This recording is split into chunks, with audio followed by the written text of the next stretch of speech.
Plus আর কত আমার 2, তো আসতেছে 27। তো আমাদের এখান থেকে দেখার উদ্দেশ্য হচ্ছে আমাদের কিউ আর আর এই দুইটা জিনিস বুঝতে পারা, এটা বাচ্চাকালের পড়া। আমরা এখন মেইনলি যে জিনিসটাতে যাবো সেটা হচ্ছে মডুলার এক্সপোনেনসিয়েশন।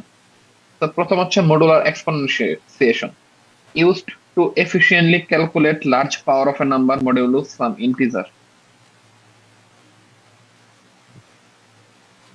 মানে হচ্ছে আপনি a to the power b mod m ধরেন 2 to the power 3 mod 5 বের করতে যাচ্ছেন। এটা আমরা 200 to the power 300 m sir আপনার কথা শোনা অথবা যাচ্ছে না। ওভারফ্লো করবে। বাকিরা কথা শোনা যায় না? স্যার ক্লিয়ারলি কথা শোনা যায় না। কি হয় না বুঝে ক্লিয়ারলি? শোনা যায় স্যার না স্যার। ক্লিয়ারলি কথা স্যার শোনা যাচ্ছে নেটওয়ার্ক না। Issue sir. ক্লিয়ারলি শোনা যায় না? না স্যার।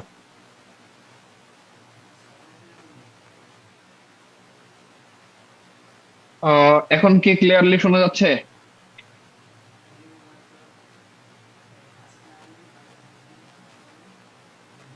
হ্যালো? জি স্যার, জি স্যার। জি স্যার। ওকে, ঠিক আছে, আমি ফোন ডাটাতে সুইচ করছি, সমস্যা নেই। তো আমরা যদি আবার আমি রিপিট করতেছি, মডুলার এক্সপোনেনশিয়েশনের মানেটা কি? মানেটা হচ্ছে আমরা something to the power something কে কোন একটা জিনিস দিয়ে ভাগ করবো এবং ভাগ করে আমরা ভাগশেষ কত এটা বের করতে চাইতেছি। এবং আমরা যদি নর্মালি চিন্তা করি two the power 3 mod 5, we can do it, আমরা হাতে কলমে এটা করে ফেলতে পারবো। বাট আমি যদি আপনাকে দেই 2000 টু দি পাওয়ার 300 mod 511, এই জিনিস আপনি ক্যালকুলেটরে করতে গেলে ক্যালকুলেটরে নাম্বার গুলো ওভারফ্লো করবে, আপনি পারবেন না। দ্যাটস ওয়াই আমরা এই জায়গাতে মডুলার এক্সপোনেনশিয়েশন ইউজ করি। আমরা যে পদ্ধতি আজকে শিখবো সেটাকে বলতেছে বাই স্কোয়ারিং অ্যাপ্রোচ। কমপ্লেক্সিটি হচ্ছে অফ লগ এন, খুবই কম কমপ্লেক্সিটি। তো লাইক ধরেন 29 টু দি পাওয়ার 5 মড 100, ঠিক আছে? 29 টু দি পাওয়ার 5 মড 100, এই জিনিসটা যদি আপনি করতে যান তাহলে আসলে আপনার আহ কিভাবে প্রসিড করা লাগবে? তো ফার্স্ট ওয়ান ইজ, আপনার প্রথমে যেটা পাওয়ার দেওয়া থাকবে এই পাওয়ারটার বাইনারি ভ্যালু বের করে ফেলতে হবে। তো আমরা বাইনারি বের করার জন্য আমরা জানি two to the power 0, two to the power 1, two to the power 2, two to the power 3, এভাবে আগাইতে থাকি। তো ওয়েট একটা মিনিট।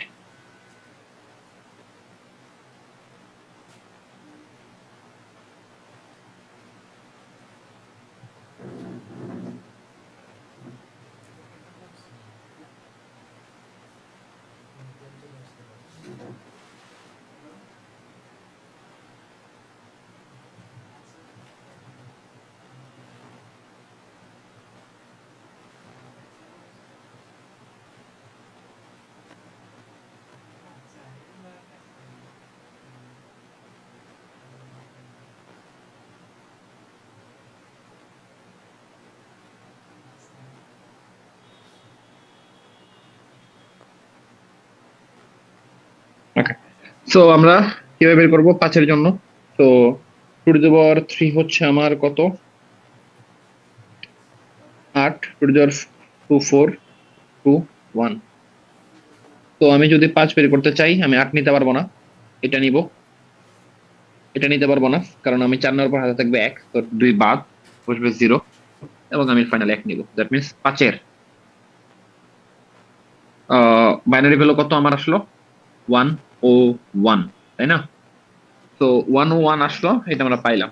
তো এখন এই বাইনারি ভ্যালুটা আসলে আমাকে কি দিবে? বাইনারি ভ্যালুটা আমার যেই জিনিসগুলাকে রিপ্রেজেন্ট করতেছে, লাইক 2 কে রিপ্রেজেন্ট করতেছে পাওয়ার, আর 0 তো আমার নাই, সো 0 বাদ, আর এই 1 টা রিপ্রেজেন্ট করতেছে two the power 0। That means আমার ফাইনালি কত আসতেছে? এখানে আসতেছে 4, আর এই জায়গাতে আসতেছে 1।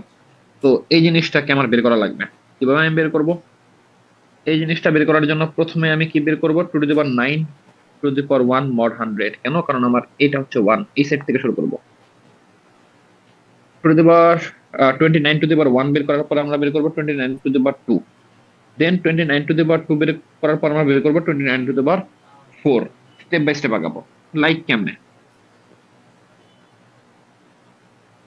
ওকে, তো চলেন 29 টু দি পাওয়ার 1 mod 100, আমি ডেফিনেটলি 29 পাবো। 29 টু দি পাওয়ার 2 বা 29 স্কোয়ার mod 100, এটাকে আমি ভাঙতে পারি এইভাবে। তো আপনার যদি এরকম থাকে a into b mod x, আমাদের ইকুয়েশনটা হচ্ছে a mod x into b mod x whole mod x। তো কি হবে তাহলে? এই লাইন থেকে আমি কিভাবে বের করতে পারি 29? এই লাইনের পরে আমি একটা লাইন অ্যাড করতে পারি, সেটা হচ্ছে 29 to the power 1 mod 100 into 29 to the power 1 mod 100 whole mod 100। তো এটা দিয়ে আমি বের করলাম কি, ফাইনালি এটা বের করলাম আমি। এখন 29 টু দি পাওয়ার 4, এটাকে আমি কিভাবে বের করতে পারি? তো 4টাকে আমি ভাঙতে পারি 2 প্লাস 2 আকারে। তো 2 প্লাস 2 আকারে বের করলাম, আমার এইটা চলে আসলো, এবং এইটাকে আমি আবার এইভাবে লিখলাম, তো আগের প্রসেসেই। এবং এই জিনিসটার ভ্যালু আমি অলরেডি পাইছি 41, আমি ডিরেক্টলি 41 ইনপুট করলাম, 41 ইনপুট করলাম, mod 100 করে আমি 81 পাই গেলাম। তো ফাইনালি যদি আমাকে বলা হয় কত বলা হয়েছে 29 টু দি পাওয়ার 5, তো আমি 5 এর আগ পর্যন্ত যা ছিল 1 ও বের করছি, 2 ও বের করছি, 4 ও বের করছি। আমি এই জায়গাতে 1 কে বের করার পরে 1 কে ইউজ করে আমি 2 বের করছি, দেন 2 বের করার পর 2 কে ইউজ করে আমি 4 কে বের করছি। নাও আমার আসছে 29 টু দি পাওয়ার 5। তো 5টাকে আমি কিভাবে ভাঙছিলাম বাইনারিতে? 1 4 এ আর 1 হচ্ছে 1 এ। তো আমি লিখবো কি 4 প্লাস 1, এবং এই পাওয়ারের যোগ গুণ আকারে চলে আসবে, এরপরে এইটা থাকবে, এটা থাকবে, এবং ফাইনালি হোল মড থাকবে। এবং এটার ভ্যালু আমি অলরেডি জানি, এটার ভ্যালু আমি অলরেডি জানি। তো আমি জাস্ট ইনপুট দিব, ফাইনাল মডটা করে দিব, এবং আউটপুট চলে আসবে। তো আমি যদি আরেকটা দেখি, আমাকে বলা হয়েছে 311 টু দি পাওয়ার 127 mod 211 বের করতে। তো আমি আগে কি করব, 127 এর বাইনারি ভ্যালু বের করলাম। ওকে, আমি পাইছি। এরপর আমি কি করব, 1 এর বের করব, 2 এর বের করব, 4 এর বের করব। 4 এর জন্য আমি এই যে দেখেন 2 এর দুইটা ইউজ করতেছি, 8 এর জন্য আমি কি ইউজ করতেছি, 4 এর দুইটা ইউজ করতেছি। তবে আমি আনটিল কোন পর্যন্ত যাব? এই 64 পর্যন্ত যাব। ফাইনালি গেলাম আমি 64 পর্যন্ত। এর এটা যাওয়া লাগবে না, কারণ এটা গেলে অলরেডি আমার 127 চেয়ে বড় হয়ে যায়। এরপর আমার কি 127, আমি কিভাবে ভাঙছিলাম বাইনারিতে? কোনটাতে কোনটাতে 1 আছে? একে, 2 এ, 4 এ, 8 এ, 16 এ, 32 এ, 64 তে, সবগুলোতে 1 আছে। তো আমি সবগুলো যোগ আকারে লিখলাম, এবং যোগ আকারে লেখার পর ডেফিনেটলি যোগফলটা আমার 127 দিবে। এরপর আমি ইন্ডিভিজুয়ালি ভাঙবো, ঠিক আছে? এরপর আমি সবগুলা ভ্যালু পাইলাম। এবং আপনি দেখেন ওই আগের ফর্মুলা a ইন্টু বি, আমি যদি এই তিনটাকে এ ধরি, এই তিনটাকে বি ধরি, আর এটাকে ধরেন সি ধরলাম, তাহলে আমার ফর্মুলা কি আসবে? A into b into c mod 211। এটার ফর্মুলা কি আসবে আমার? A mod 211 into b mod 211 into c mod 211, তারপরে কি থাকবে আমার? Whole mod 211। তো আমি ওইভাবেই জাস্ট কয়টা করে নিবেন, ইটস আপ টু ইউ, যতগুলো আপনার ক্যালকুলেটর ইজি মনে হয় ততগুলো করে নিবেন। বসাইলেন, মড করলাম, বসাইলেন, মড করলাম, বসাইলেন, মড করলাম, ফাইনালি আমি আউটপুট গুলোকে আবার মড করলাম, এবং আমি 21 পাই গেলাম। তো বিগ মড, এই জিনিসটাকে আমরা বলতেছি স্কোয়ারিং অ্যাপ্রোচ। এটার সবচেয়ে ফেমাস নাম হচ্ছে আমার বিগ মড,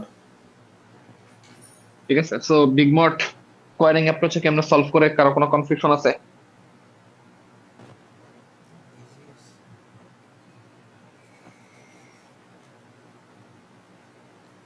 এই কারো কোনো কনফিউশন আছে? ওকে, গুড। এই ক্লাসগুলোতে আসলে আপনাদের গোতায় গোতায় কনফিউশন বের করার দরকার নেই আই থিংক। যদি কারো কনফিউশন থেকে থাকে আস্ক করবেন, আমি সলভ করবো। স্যার ওই যে লাস্টের তিনটে গুণ দিছিলেন ওরে কি করে বের করছিলেন?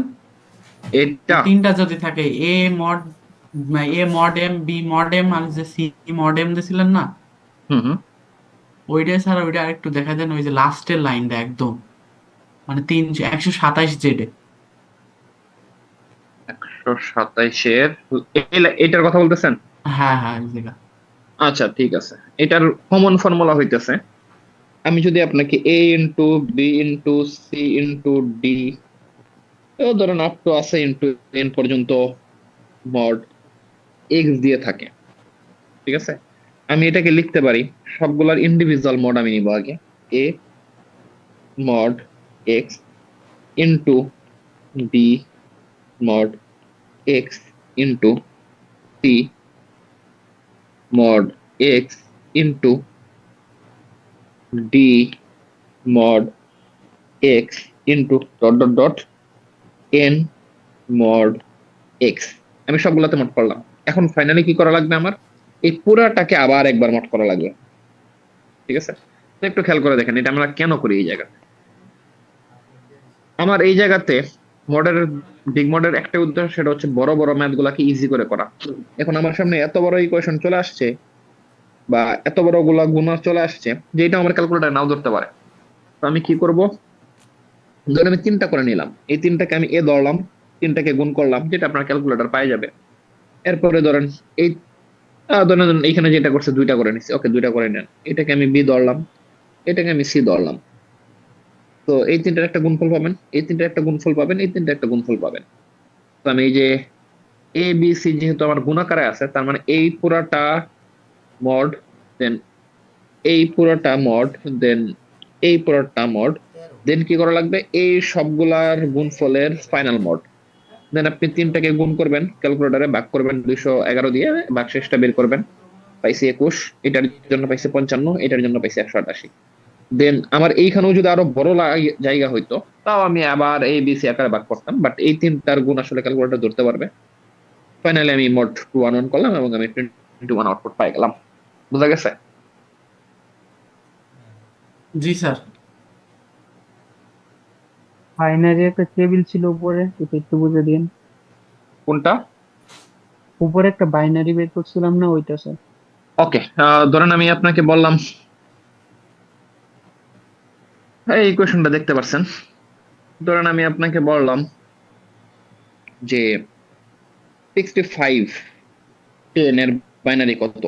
তো এটা বের করার ইজি ওয়ে হচ্ছে, আমি লিখবো এখান থেকে 2 টু দি পাওয়ার 0, স্যার এটার মান বাইনারি হচ্ছে বের 1। স্যার বাইনারি বের করতে পারি, বাইনারির কাজটা কি করে করছি ওইটা একটু বুঝে দিতে পারবেন? ও আচ্ছা, বাইনারি কাজ কি করছেন এটা বোঝানোর জন্য 25টা গুড ওয়ান, ওকে, মানে 5টা গুড ওয়ান। তো 5-এর বাইনারি আমি পাইছি কি 101। দেন আমি যে পর্যন্ত পাইছি লাস্ট 4, সেই পর্যন্ত আমি 29 টু দি পাওয়ার 1 দিয়ে শুরু করছিলাম, এরপর 29 টু দি পাওয়ার 2, তারপর 29 টু দি পাওয়ার 4, এবার বের করছি, তাই না? জি এবং স্যার। তো বোঝা গেছে? জি স্যার। ওকে, তো এরপর আমরা কি করবো আসলে? এরপর আমার দরকার 5 বাইনারি বের করার জন্য আমার দরকার হচ্ছে 4 আর 1, কারণ কি সে আমাকে 1 আর 1 এখানে দিয়েছে, এটা 0, এটা বাদ। তো 5 কে আমি ভাঙতে পারি 4+1 আকারে। তো আমি 29 টু দি পাওয়ার 5 কে যদি ভাঙি, কি আসবে? 29 টু দি পাওয়ার 4+1। আর যেহেতু পাওয়ার গুণ আকারে আছে, সো আমার 29 to the power 4 into 29 to the power 1 এভাবে চলে আসবে না? জি স্যার। আর এই পুরোটা তো মড আছে আমার, মড 100। এখানে কি আমার ওই ইকুয়েশনটা পড়ে গেছে না? আবার 29 to the power 4 mod 100 into 29 to the power 1 mod 100, এরপর আবার হোল মড হয়ে গেছে না আমার?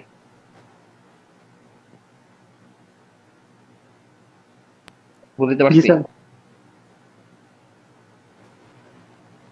জি স্যার, বুঝছি স্যার।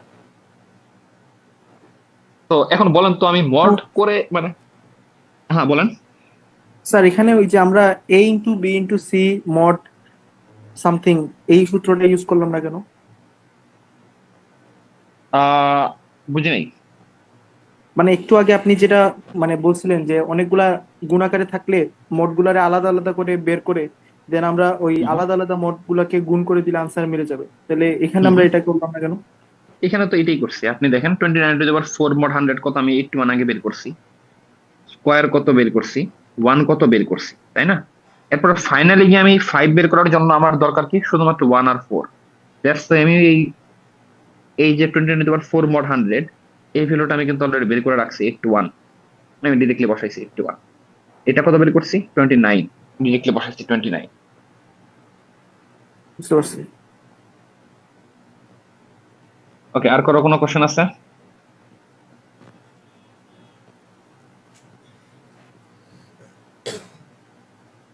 ওকে, গুড। সো বিগ মড আমাদের বোঝা হয়ে গেল। বিগ মড অ্যাকচুয়ালি অনেক বেশি সুন্দর একটা কনসেপ্ট আর অনেক জায়গাতে লাগে। তো এখন আসেন আমাদের নেক্সট মাল্টিপ্লিকেটিভ ইনভার্স। তো মাল্টিপ্লিকেটিভ ইনভার্স বোঝার আগে আমাদের বোঝা দরকার হোয়াট ইজ রিলেটিভলি প্রাইম আর হোয়াট ইজ কো প্রাইম। যদি দুইটা প্রাইমের জিসিডি 1 হয় তাইলে আমরা তাদেরকে বলি তারা একে অপরের সাথে কো প্রাইম। ঠিক আছে, সোজা হিসাব, দুইটা প্রাইমের জিসিডি যদি গ্রেটেস্ট কমন ডিভাইজার যদি আমার 1 হয় তার মানে তারা কো prime. Now what is multiplicative inverse? Multiplicative inverse of the given number is a number that when multiplied by the given number results in 1. Multiplicative inverse মানে হচ্ছে কোন আমি একটা জিনিস মাল্টিপ্লাই করবো বাট ইনভার্স অনুযায়ী। এখন এই মাল্টিপ্লিকেটিভ ইনভার্স যদি আমি কোন একটা গিভেন নাম্বার পি এর বলি তার মানে কি? তার মানে হচ্ছে আমি এমন একটা নাম্বার খুঁজতে যাচ্ছি যেটাকে যদি আমি পি এর সাথে গুণ করি তাহলে আমি আউটপুটটা পাবো কত? 1। তো ইন সিম্পল সেন্স এ এর মাল্টিপ্লিকেটিভ ইনভার্স কি হবে? 1/a, কারণ দুইটা গুণফল আমাকে 1 দেয় এবং একটা কন্ডিশন অবশ্যই এ নট ইকুয়ালস টু 0। এখন আসেন m a, multiplicative inverse in modular arithmetic. আমি এখন একটা সিঙ্গেল নাম্বার নিব না, আমি a mod m, a mod n এইভাবে নিব, এটার মাল্টিপ্লিকেটিভ ইনভার্স বের করার ট্রাই করব। So the multiplicative inverse of a number a mod m is a number x such that, মানে a mod m এই নাম্বারটার মাল্টিপ্লিকেটিভ ইনভার্স মানে হচ্ছে এই নাম্বারটার সাথে যদি আমি এমন একটা নাম্বারকে বের করতে যাচ্ছি যেটাকে যদি গুণ করি আউটপুট আসবে 1, তাহলে কি হবে? a into x এটাকে আমরা বলি congruent operation, not equal 1 mod m। আবার বলতেছি a mod m এই পুরোটা নাম্বারটার যদি কোনো একটা মাল্টিপ্লিকেটিভ ইনভার্স নাম্বার আমি x বের করতে চাই তাহলে ইকুয়েশনটা হবে a into x congruence of 1 mod m। Congruence থেকে আমার ইকুয়াল আনার অপশন কি? এই পুরোটাকে আমি এই পাশে নিয়ে আসবো, তার মানে a into x mod m equals to 1। এখান থেকে আমি x বের করে ফেলতে পারবো। তো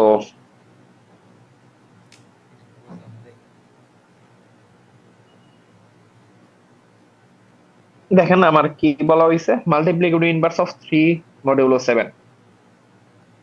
ও আরেকটা কন্ডিশন হচ্ছে multiplicative inverse a mod m এর তখনই থাকবে ইফ মানে আইএফএফ মানে হচ্ছে ইফ এন্ড অনলি ইফ, মানে এই কন্ডিশনটা ডেফিনেটলি স্যাটিসফাই করা লাগবে বাই ডিরেকশনাল কন্ডিশন, এ আর এম কো প্রাইম হইলে, আদারওয়াইজ না। তো 3 মডিউলে 7 বা 3 mod 7 এর মাল্টিপ্লিকেটিভ ইনভার্স আমি বের করতে যাচ্ছি। সো আমি কি করব? 3 into x congruent of 1 mod 7। তো 3 into 7, sorry 3 into x mod 7। এখন আমি x এর মান বের করতে থাকবো ব্রুট ফোর্স অনুসারে। সো আমি যদি 5 বসাই, 3 into 5 কত আসে আমার? 15। 15 কে যদি আমি 7 দিয়ে ভাগ করি কত আসে আমার? 7 গুণে 14, ভাগশেষ আসে 1। এই যে আমার 1 চলে আসছে আউটপুট। তো 3 mod 7 এর মাল্টিপ্লিকেটিভ ইনভার্স হচ্ছে আমার 5।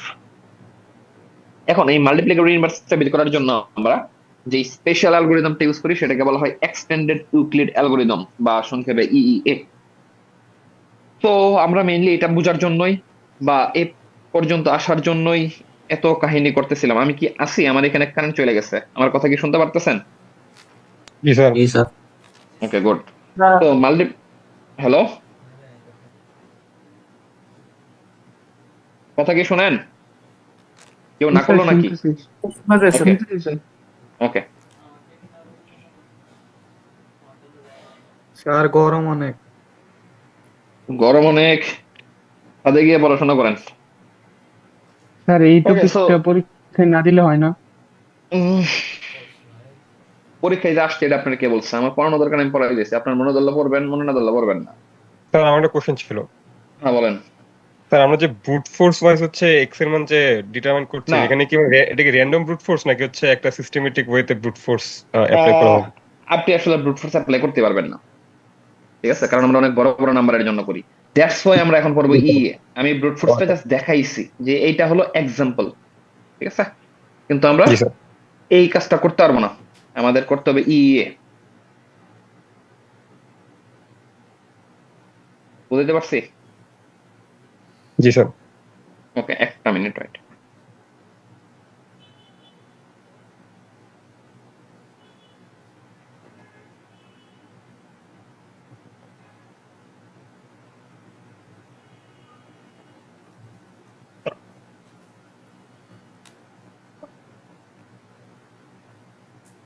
ওকে, সো আমার এক্সটেন্ডেড ইউক্লিড হচ্ছে একটা টেবিল, এরকম একটা টেবিল।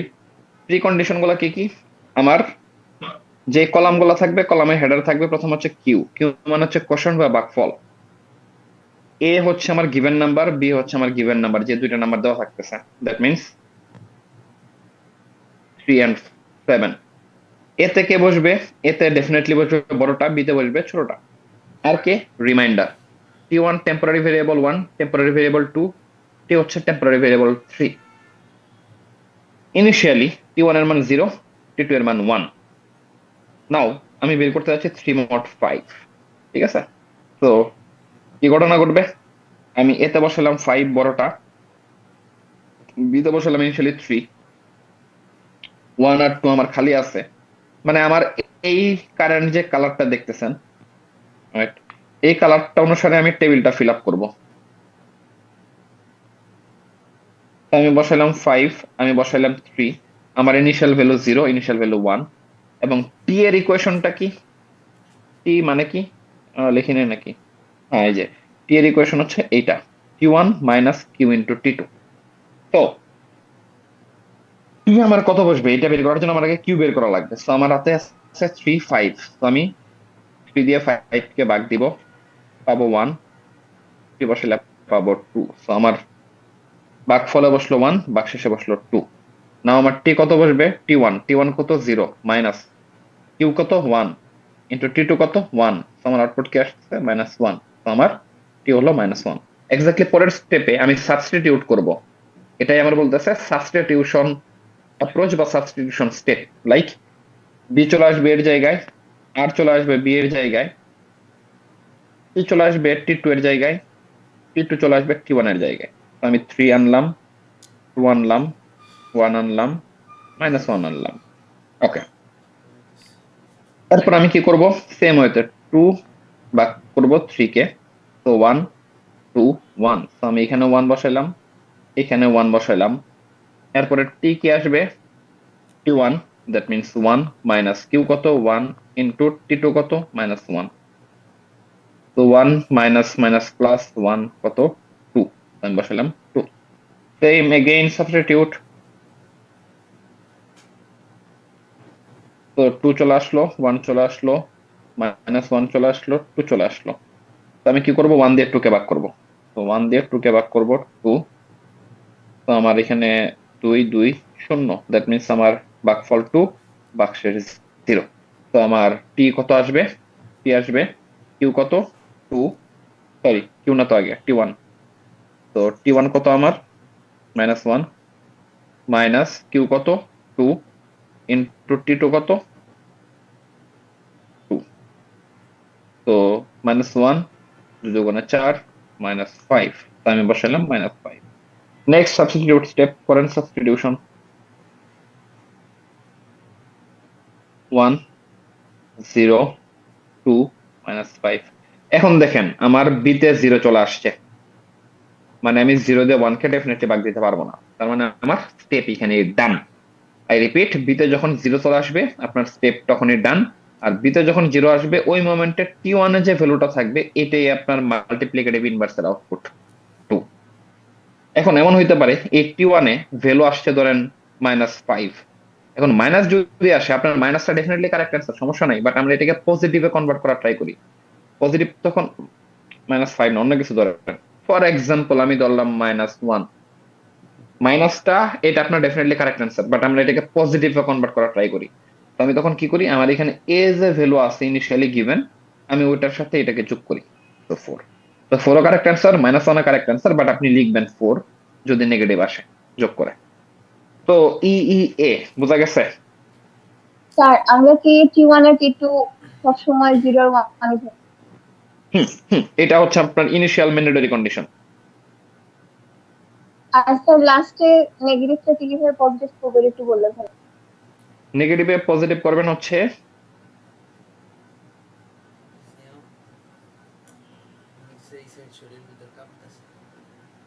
আপনার এখানে যেটা দিয়ে মড করার কথা বলা হয়েছে, কত দিয়ে মড করার কথা বলা হয়েছে, 5, এই 5টাকে নেগেটিভের সঙ্গে যোগ করে দিবেন। বুঝা গেছে?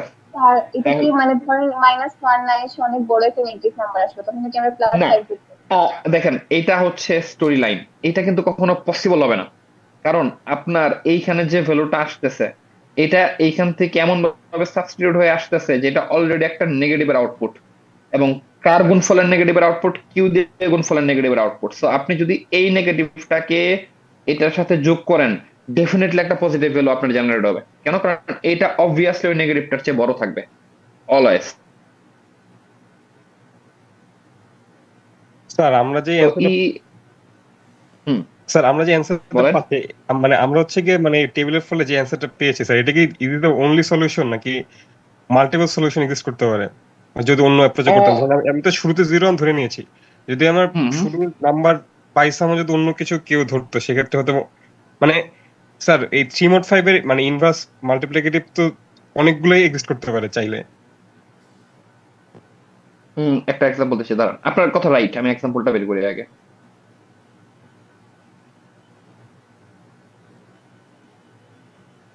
এক্সাম্পল খোঁজার ক্ষেত্রে না যাই, বাট এটা ট্রু যে আপনার মাল্টিপ্লিকেটিভ ইনভার্স মাল্টিপল হইতে পারে, বাট এই জায়গাতে যেটা আসবে আপনার আপনার অ্যান্সারের জন্য ওটি কারেক্ট, সমস্যা নেই। ঠিক আছে? জি স্যার, জি স্যার। ওকে। তো স্যার আমার টি টু হুম হুম টি বলেন। টু নেগেটিভ আসলে হচ্ছে আপনার পজিটিভ করার জন্য খালি এর সাথে যোগ করা হয়েছিল এইটাই, মানে টি যদি টি টু ওয়ান টি ওয়ান আমার টি1টা ওই থাকবে T1, ফাইনাল আউটপুট। হ্যাঁ, টি হ্যাঁ ওয়ানটা এইখানে যেটা দিয়ে মড করার কথা বলা থাকবে আপনাকে। আরে, জি এইখানে মড করার কথা বলা আছে 5, এই 5-এর সাথে টি1টাকে যোগ করে দিবেন যদি নেগেটিভ আসে। আপনি যদি ও নেগেটিভ নিয়েও সামনের দিকে প্রসিড করেন তাও এটা রাইট অ্যান্সার, সমস্যা নাই। কিন্তু আমরা পজিটিভটা এক্সপেক্ট করি এই জায়গাতে, ঠিক আছে? বা বুঝতে পারছি। স্ট্যান্ডার্ড অ্যাপ্রোচ পজিটিভ, দ্যাটস আমরা দুইটা যোগ করে দিই। হুম বলেন। T1 কি 0 হতে পারে না? টি1 0 বা এরকম 0 লাস্টে টি মানে। ওয়ানে আপনার গিভেন অ্যান্সারের উপর বেসিস করে টি1 এর মান অনেক কিছু হইতে পারে। যদি আপনার 0 আসে তাহলে 0। করবে না এভাবে থাকবে? না না, 0 আসলে তো 0ই থাকবে। ও আচ্ছা, মানে 0 কম হলে যোগ করবো। হ্যাঁ, নেগেটিভ হলে, নেগেটিভ মানে তো 0 কম। ও আচ্ছা স্যার, আচ্ছা। ওকে।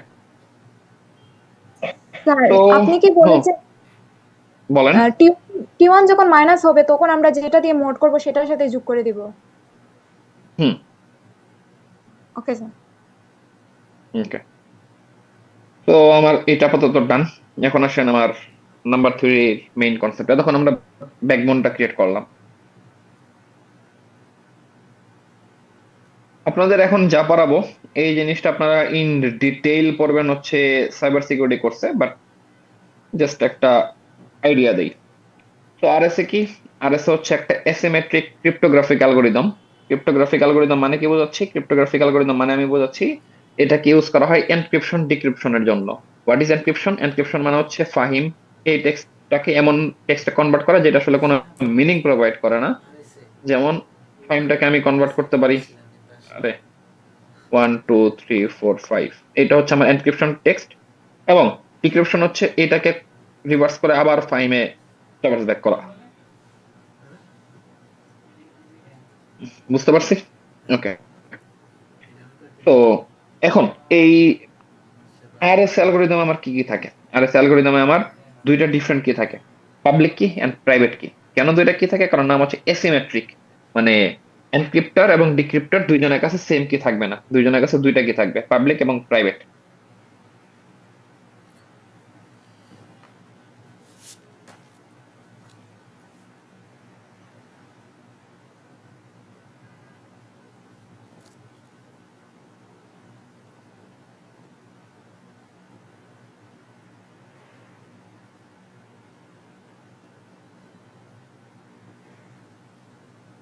তো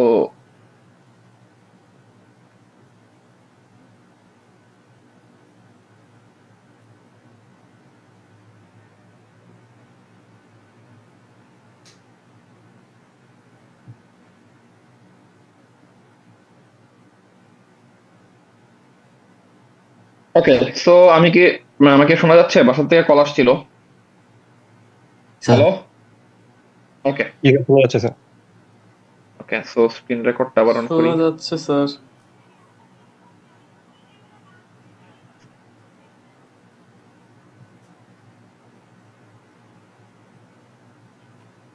ওকে, আমার স্ক্রিন দেখা যাচ্ছে তো?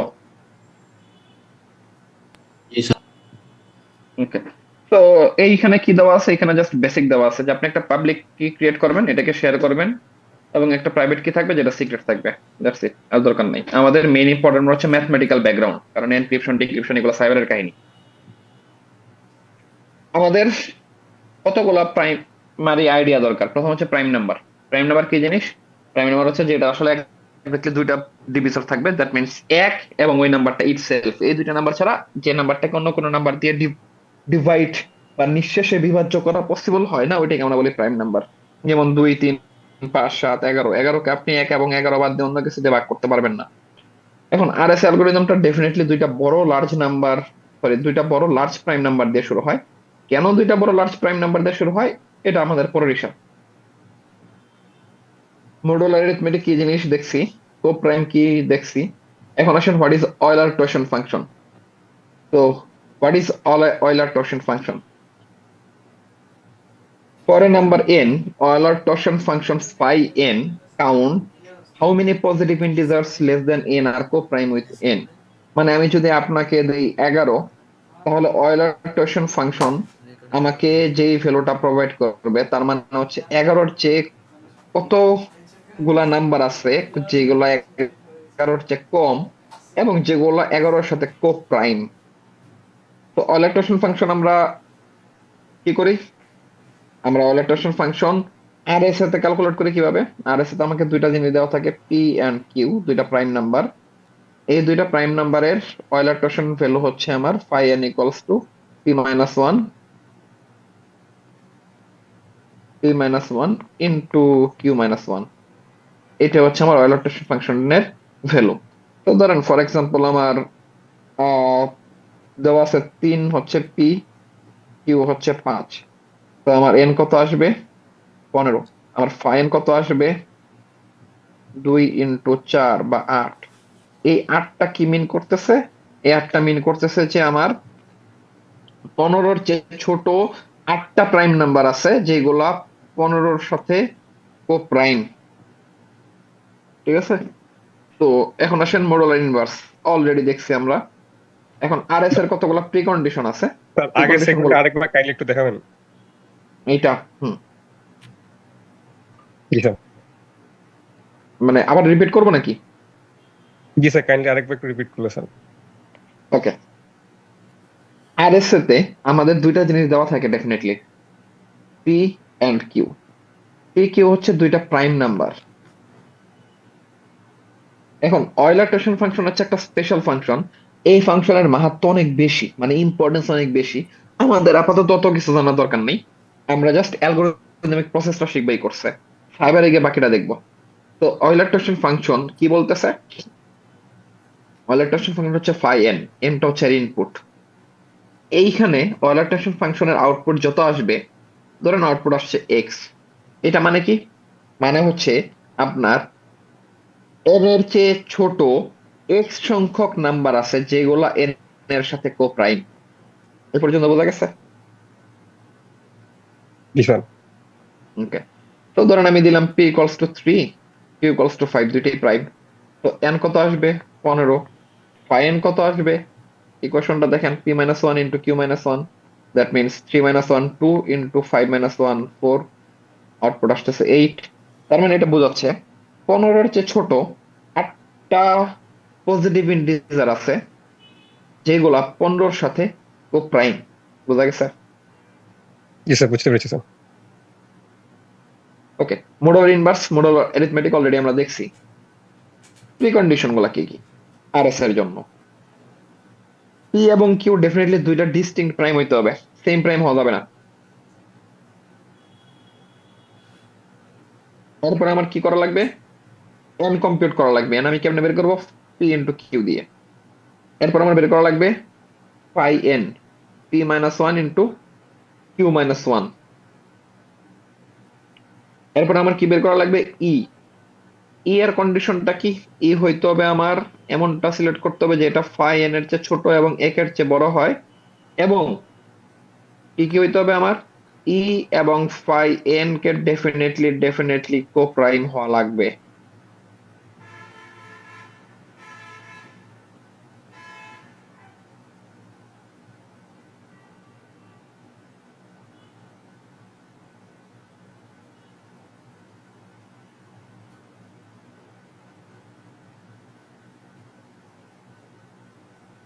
ওকে, সো প্রিকন্ডিশন গুলো আমরা বুঝতে পারছি। এরপর আমার কি বের করা লাগবে, ই আমার বের করলাম। এরপরে আমার বের করা লাগবে ডি। তো ডি এর ইকুয়েশনটা কি, ডি এর ইকুয়েশন আপনারা এটা না, এটা কনফিউজিং, এটা মনে রাখবেন। E into d congruence of one mod phi n.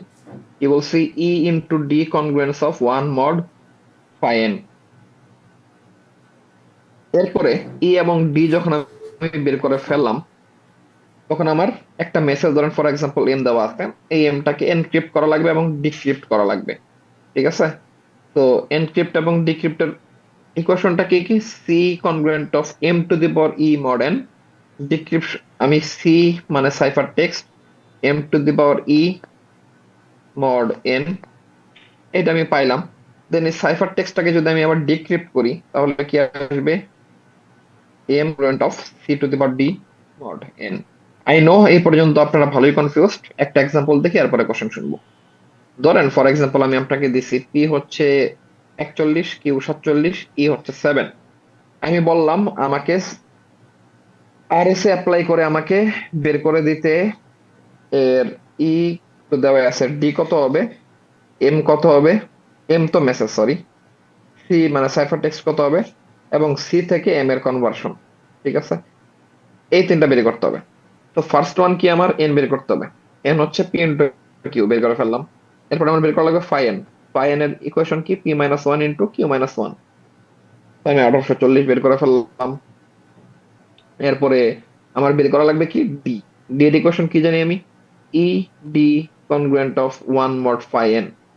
এখন 7D congruent of one mod এত। এখন এটার দিকে একটু তাকান তো, এই জিনিসটা আমরা অলরেডি দেখে আসছি না? তার ইনভার্স বের করা। দেখেন তো এইটার মানে কি, আমার এইটা না যে 7D মড 1840 ইকুয়াল টু 1, মানে সাতের সঙ্গে কোন সংখ্যাটা গুণ করলে দেন আমি যদি 1840 দিয়ে ভাগ করি আউটপুট 1 আসবে। মডুলার ইনভার্স নেই জিনিসটা। জি স্যার। ওকে, তাইলে আমি কি করব, এক্সটেন্ডেড ইউক্লিড ইউজ করব। তো আমার দেওয়া আছে কি কি দেখেন, 7 দেওয়া আছে, 1840 দেওয়া আছে। দুটার মধ্যে বড় কে, ডেফিনেটলি 1840। তো আমি 1840 এখানে বসালাম, 7 এখানে বসালাম। এরপরে স্টেপ বাই স্টেপ করলাম। এটা অলরেডি দেখাইছি, আমি টাইম দেবো একটু পরে আপনাদের বোঝার জন্য, তখন দেখবেন এটা বুঝতেছেন কিনা। এখন দেখেন এই স্টেপে গিয়ে আমি 0 পাইছি, সো আমার কি আসবে আউটপুট 260। তো আমার ডি কে 260। তো আমার ই হচ্ছে 7, ই এন এটা হচ্ছে আমার পাবলিক কি পেয়ার, ই মানে পাবলিক কি, ডি মানে হচ্ছে আমার প্রাইভেট কি। তো আমি পাই গেছি সবগুলা। এখন আমার মেসেজ, ধরেন ফর এক্সাম্পল আমি বলে দিচ্ছি তোমার মেসেজটা হচ্ছে 50, একটা নাম্বার। এখন এটাকে আমি এনক্রিপ্ট যখন করব, আমার ইকুয়েশন কি, c equals to m to the power e mod n, that means 50 to the power 7 mod 1927। এটাকে সলভ করবো কি দিয়ে বলেন তো?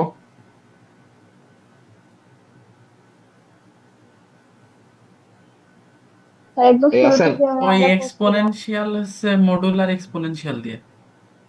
ওই আপনার বিগ মড দিয়ে। এই যে দেখেন আমি দেখাই একবার। আমি প্রথমে বের করছি 7, দ্যাট মিনস আমার পাওয়ার কত দেওয়া আছে, এটা 0 1 1 1 0 কাটা। তো আমি কি করবো, 50 টু দি পাওয়ার 1 মড এত 50, 50 টু দি পাওয়ার 2 কত, 1 প্লাস 1, দ্যাট মিনস এইটা দ্যাট মিনস এইটা ইন্টু এটা হোল মড 50 ইন্টু 50 মড পাইলাম কত? এখন আসেন 50 টু দি পাওয়ার 4 কে আমি ভাঙবো কিভাবে? স্কয়ার আকারে। দেন আমি আলাদা করে ফেললাম, হোল মড করলাম। 573 অলরেডি জানি, এটা পাইছি মড 1927। দেন আমি এটা পাই গেলাম। নাও 5 টু দি পাওয়ার 7 কে আমি কিভাবে ভাঙবো? 4 প্লাস 2 প্লাস 1। তো ওই গুণ আকারে নিলাম, এটাও আমি জানি, এটাও আমি জানি, এটাও আমি জানি, জাস্ট রিপ্লেস করে দিলাম, মড করলাম, 401 পাই গেলাম। তো 401টা আমার কি হবে? 5 for text equals to 401। 5 for text পাই গেছি। এখন আমার যদি আমাকে বলা হয় ডিক্রিপ্টেড টেক্সট কত, ওইটা যদি আমাকে বলে, আমি কি করব? সুন্দর মতো এম বের করতে হবে আমার, এবং আমার সি কত দেওয়া আছে? 401। ডি কত আমার? ডি কত? 263। 263। মোট কত? মোট কত? 1970। এন এর ভ্যালু 927। তো আমি কি করব? এটার বাইনারি ভ্যালু বের করব। মানে এত বড় আসলে মানে নট ফিজিবল, জাস্ট এই কারণে আমি এটা দেখাইনি। প্রসেস বা স্টেপ একই। 263 বাইনারি বের করব। স্টেপ বাই স্টেপ আমি সেম বিগ মডেল হয়ে আগাবো, এবং আমি যে এম পায়ে যাব ওইটা আমি বের করে দিব। তো ডিসক্রিপশন করার স্টেপ গুলা কি কি? আমাকে প্রথমে সি বের করা লাগবে, এরপর আমার ডি করা লাগবে মডেল, এরপর আমার এই ইকুয়েশনটা দেখাইতে হবে, দেন আমি বিগ মডেল থ্রুতে এটাকে সলভ করে ফেলতে পারবো। তো এখন আপনাদের কাজ হচ্ছে 5 মিনিট সময় পেজ 9 পর্যন্ত দেখা, এরপরে কোশ্চেন থাকলে আমাকে কোশ্চেন করা। 5 মিনিটস টাইম। তো ক্লাসরুমে পিডিএফ অলরেডি নাম্বার 3 দিয়ে আপলোড করা আছে, দেখতে থাকেন। স্যার এই জায়গাতে কোয়েশ্চেন কিরকম আসতে পারে? এই যে এরকম অ্যালগোরিদম আপনাদেরকে নাম্বার টাম্বার দিয়ে আস করা হবে, সি এম এইগুলো বের করতে, যদি আসে কোশ্চেন আর কি। মানে স্যার স্যার আমাদের কি ম্যাথমেটিক্যালি 6-7 করে? পৃষ্ঠা কোশ্চেন হবে? হ্যাঁ, ম্যাথমেটিক্যালি। আচ্ছা, স্যার আমাদের কোশ্চেনটা কি 6-7 পেজ হবে? না, 6-7 পেজ এত বড় কোশ্চেন হবে না আসলে। মিনিমাম 4-5 পেজ যাইতে পারে, মানে ম্যাক্সিমাম 4-5 পেজ যাইতে পারে, বাট 4-এর উপরে যাওয়া না যাওয়ার ট্রাই করবো। একটু বলে ভালো হতো। অনেকে স্যার একটা করে দেখাইছে, মানে আনসার একটা পাইছে অ্যান্সার একটা জায়গায়। হ্যাঁ, আপনাদের প্রত্যেকটা রুমে ইন্ডিভিজুয়ালি বলে দেওয়া হয়েছিল যে মাল্টিপল অ্যান্সার থাকবে।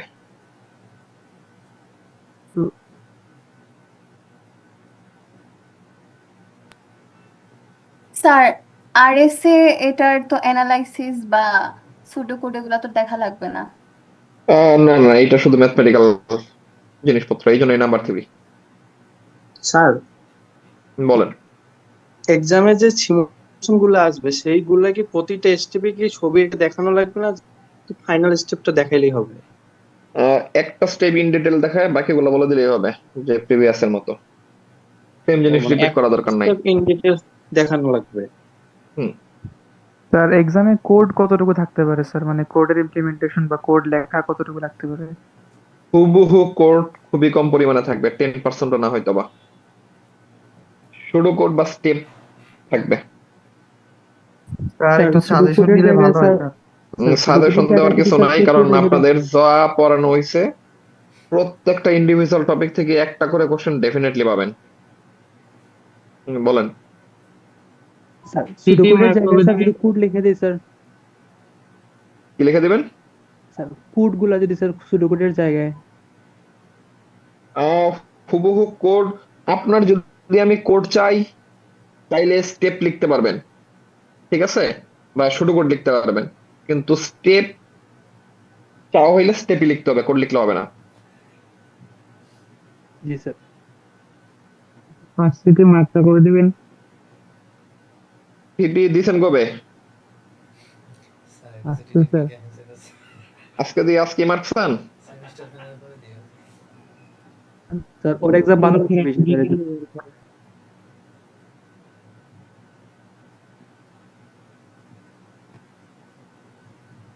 5 মিনিট সময় দেখতে থাকেন। স্যার হুম।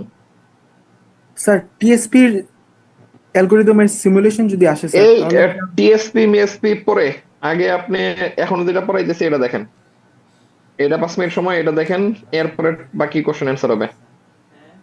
Okay sir.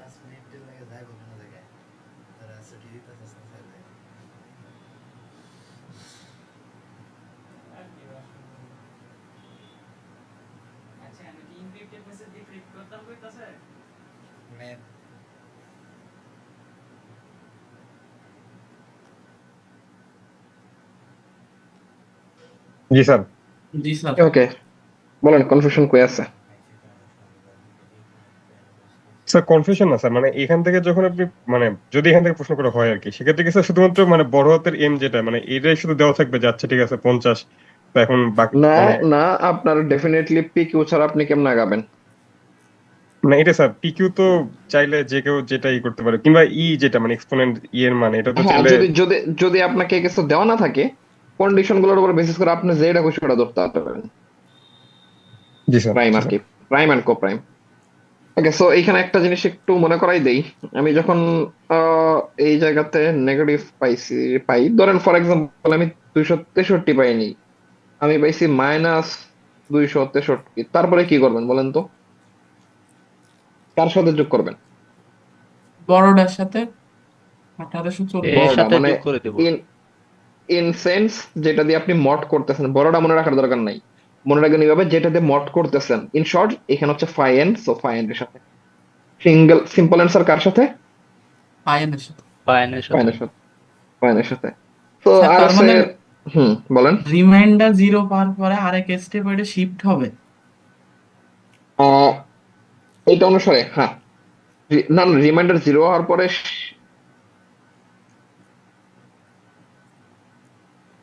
তবে অ্যালগোরিদম তখনই থামবে যখন আপনার এ কে বি দিয়ে ভাগ করতে পারবেন না। যদি আপনার 0 আসে, 0 দিয়ে কি কাউকে ভাগ করা পসিবল? না। তার মানে অ্যালগোরিদম স্টপ।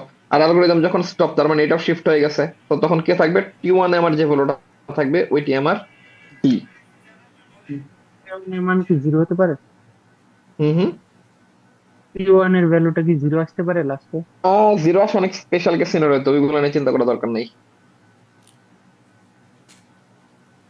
ওকে, তো আশা করি বুঝতে পারছেন। এখন আমরা দেখবো যে জিনিসটা, আমরা কারেন্টলি যত টাইপের মানে ফেসবুকে বা ইয়েতে দেখি, ইন্টারনেট সার্ফে, আমাদের দুইটা এনক্রিপশন টেকনিক ম্যান্ডেটরি ইউজ হয়। একটা হচ্ছে AES, অ্যাডভান্স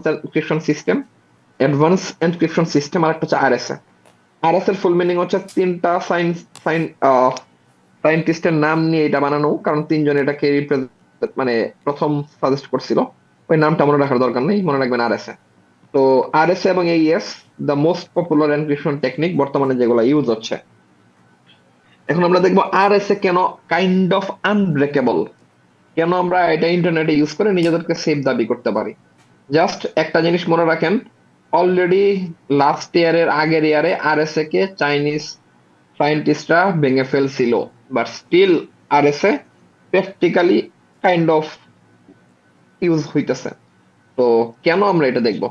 তো RSA এর মেইন সিকিউরিটিটা বা RSA এর মেইন স্ট্রেংথটা জমা আছে একটা সিঙ্গেল কনসেপ্টের উপরে, যেই কনসেপ্টটাকে আমরা বলি প্রাইম ফ্যাক্টরাইজেশন। তো what is a prime factorisation? Prime factorisation জিনিসটা বলতেছে, আপনি দুনিয়ার যে কোনো নাম্বারকে নেন, নাম্বারকে নেওয়ার পরে যদি আপনি এটাকে ভাগ করতে করতে করতে করতে একদম ছোট অবস্থায় নিয়ে আসেন, তাইলে আপনি ডেফিনেটলি প্রাইমের মাল্টিপ্লাই আকারে পাবেন।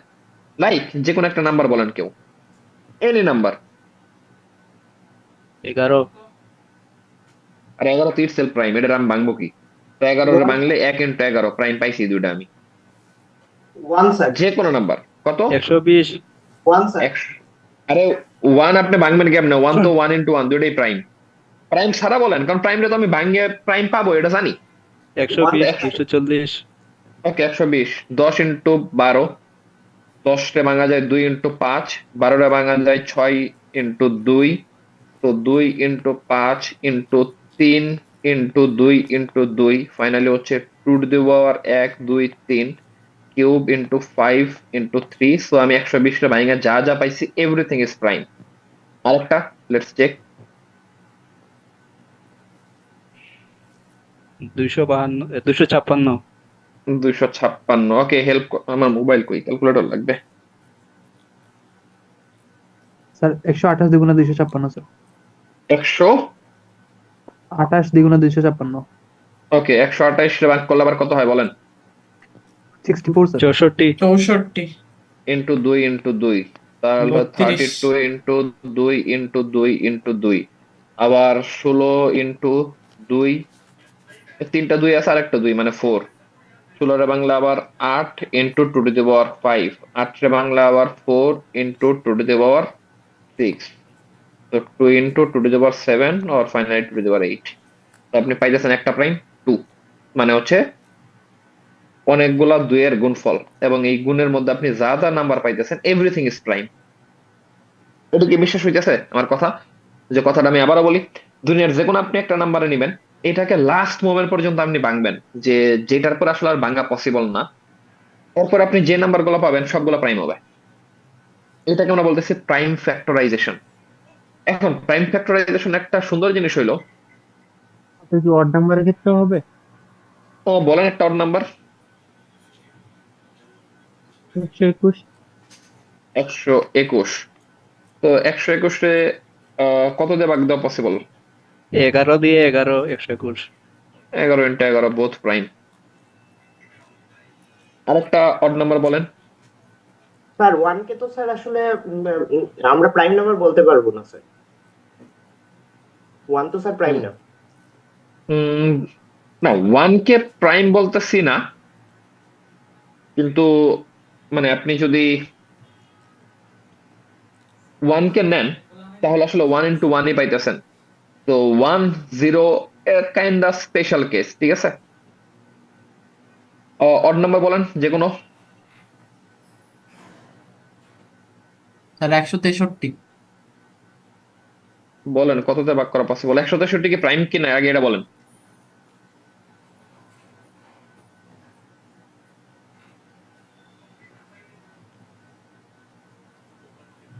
না, প্রাইম এটা তো হচ্ছে মনে হয় 3 ইন্টু 41। তো যে দুইটা পাইছেন দুইটাই কি প্রাইম না?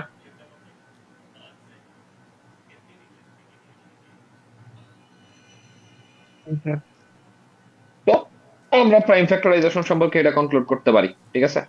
এখন আমাদের হাতে আরএস এর স্ট্রেংথটা কই? আসলে আমাদের হাতে আরএস এর স্ট্রেংথটা কই, প্রথম থেকে এক্সপ্লেন করি চলেন।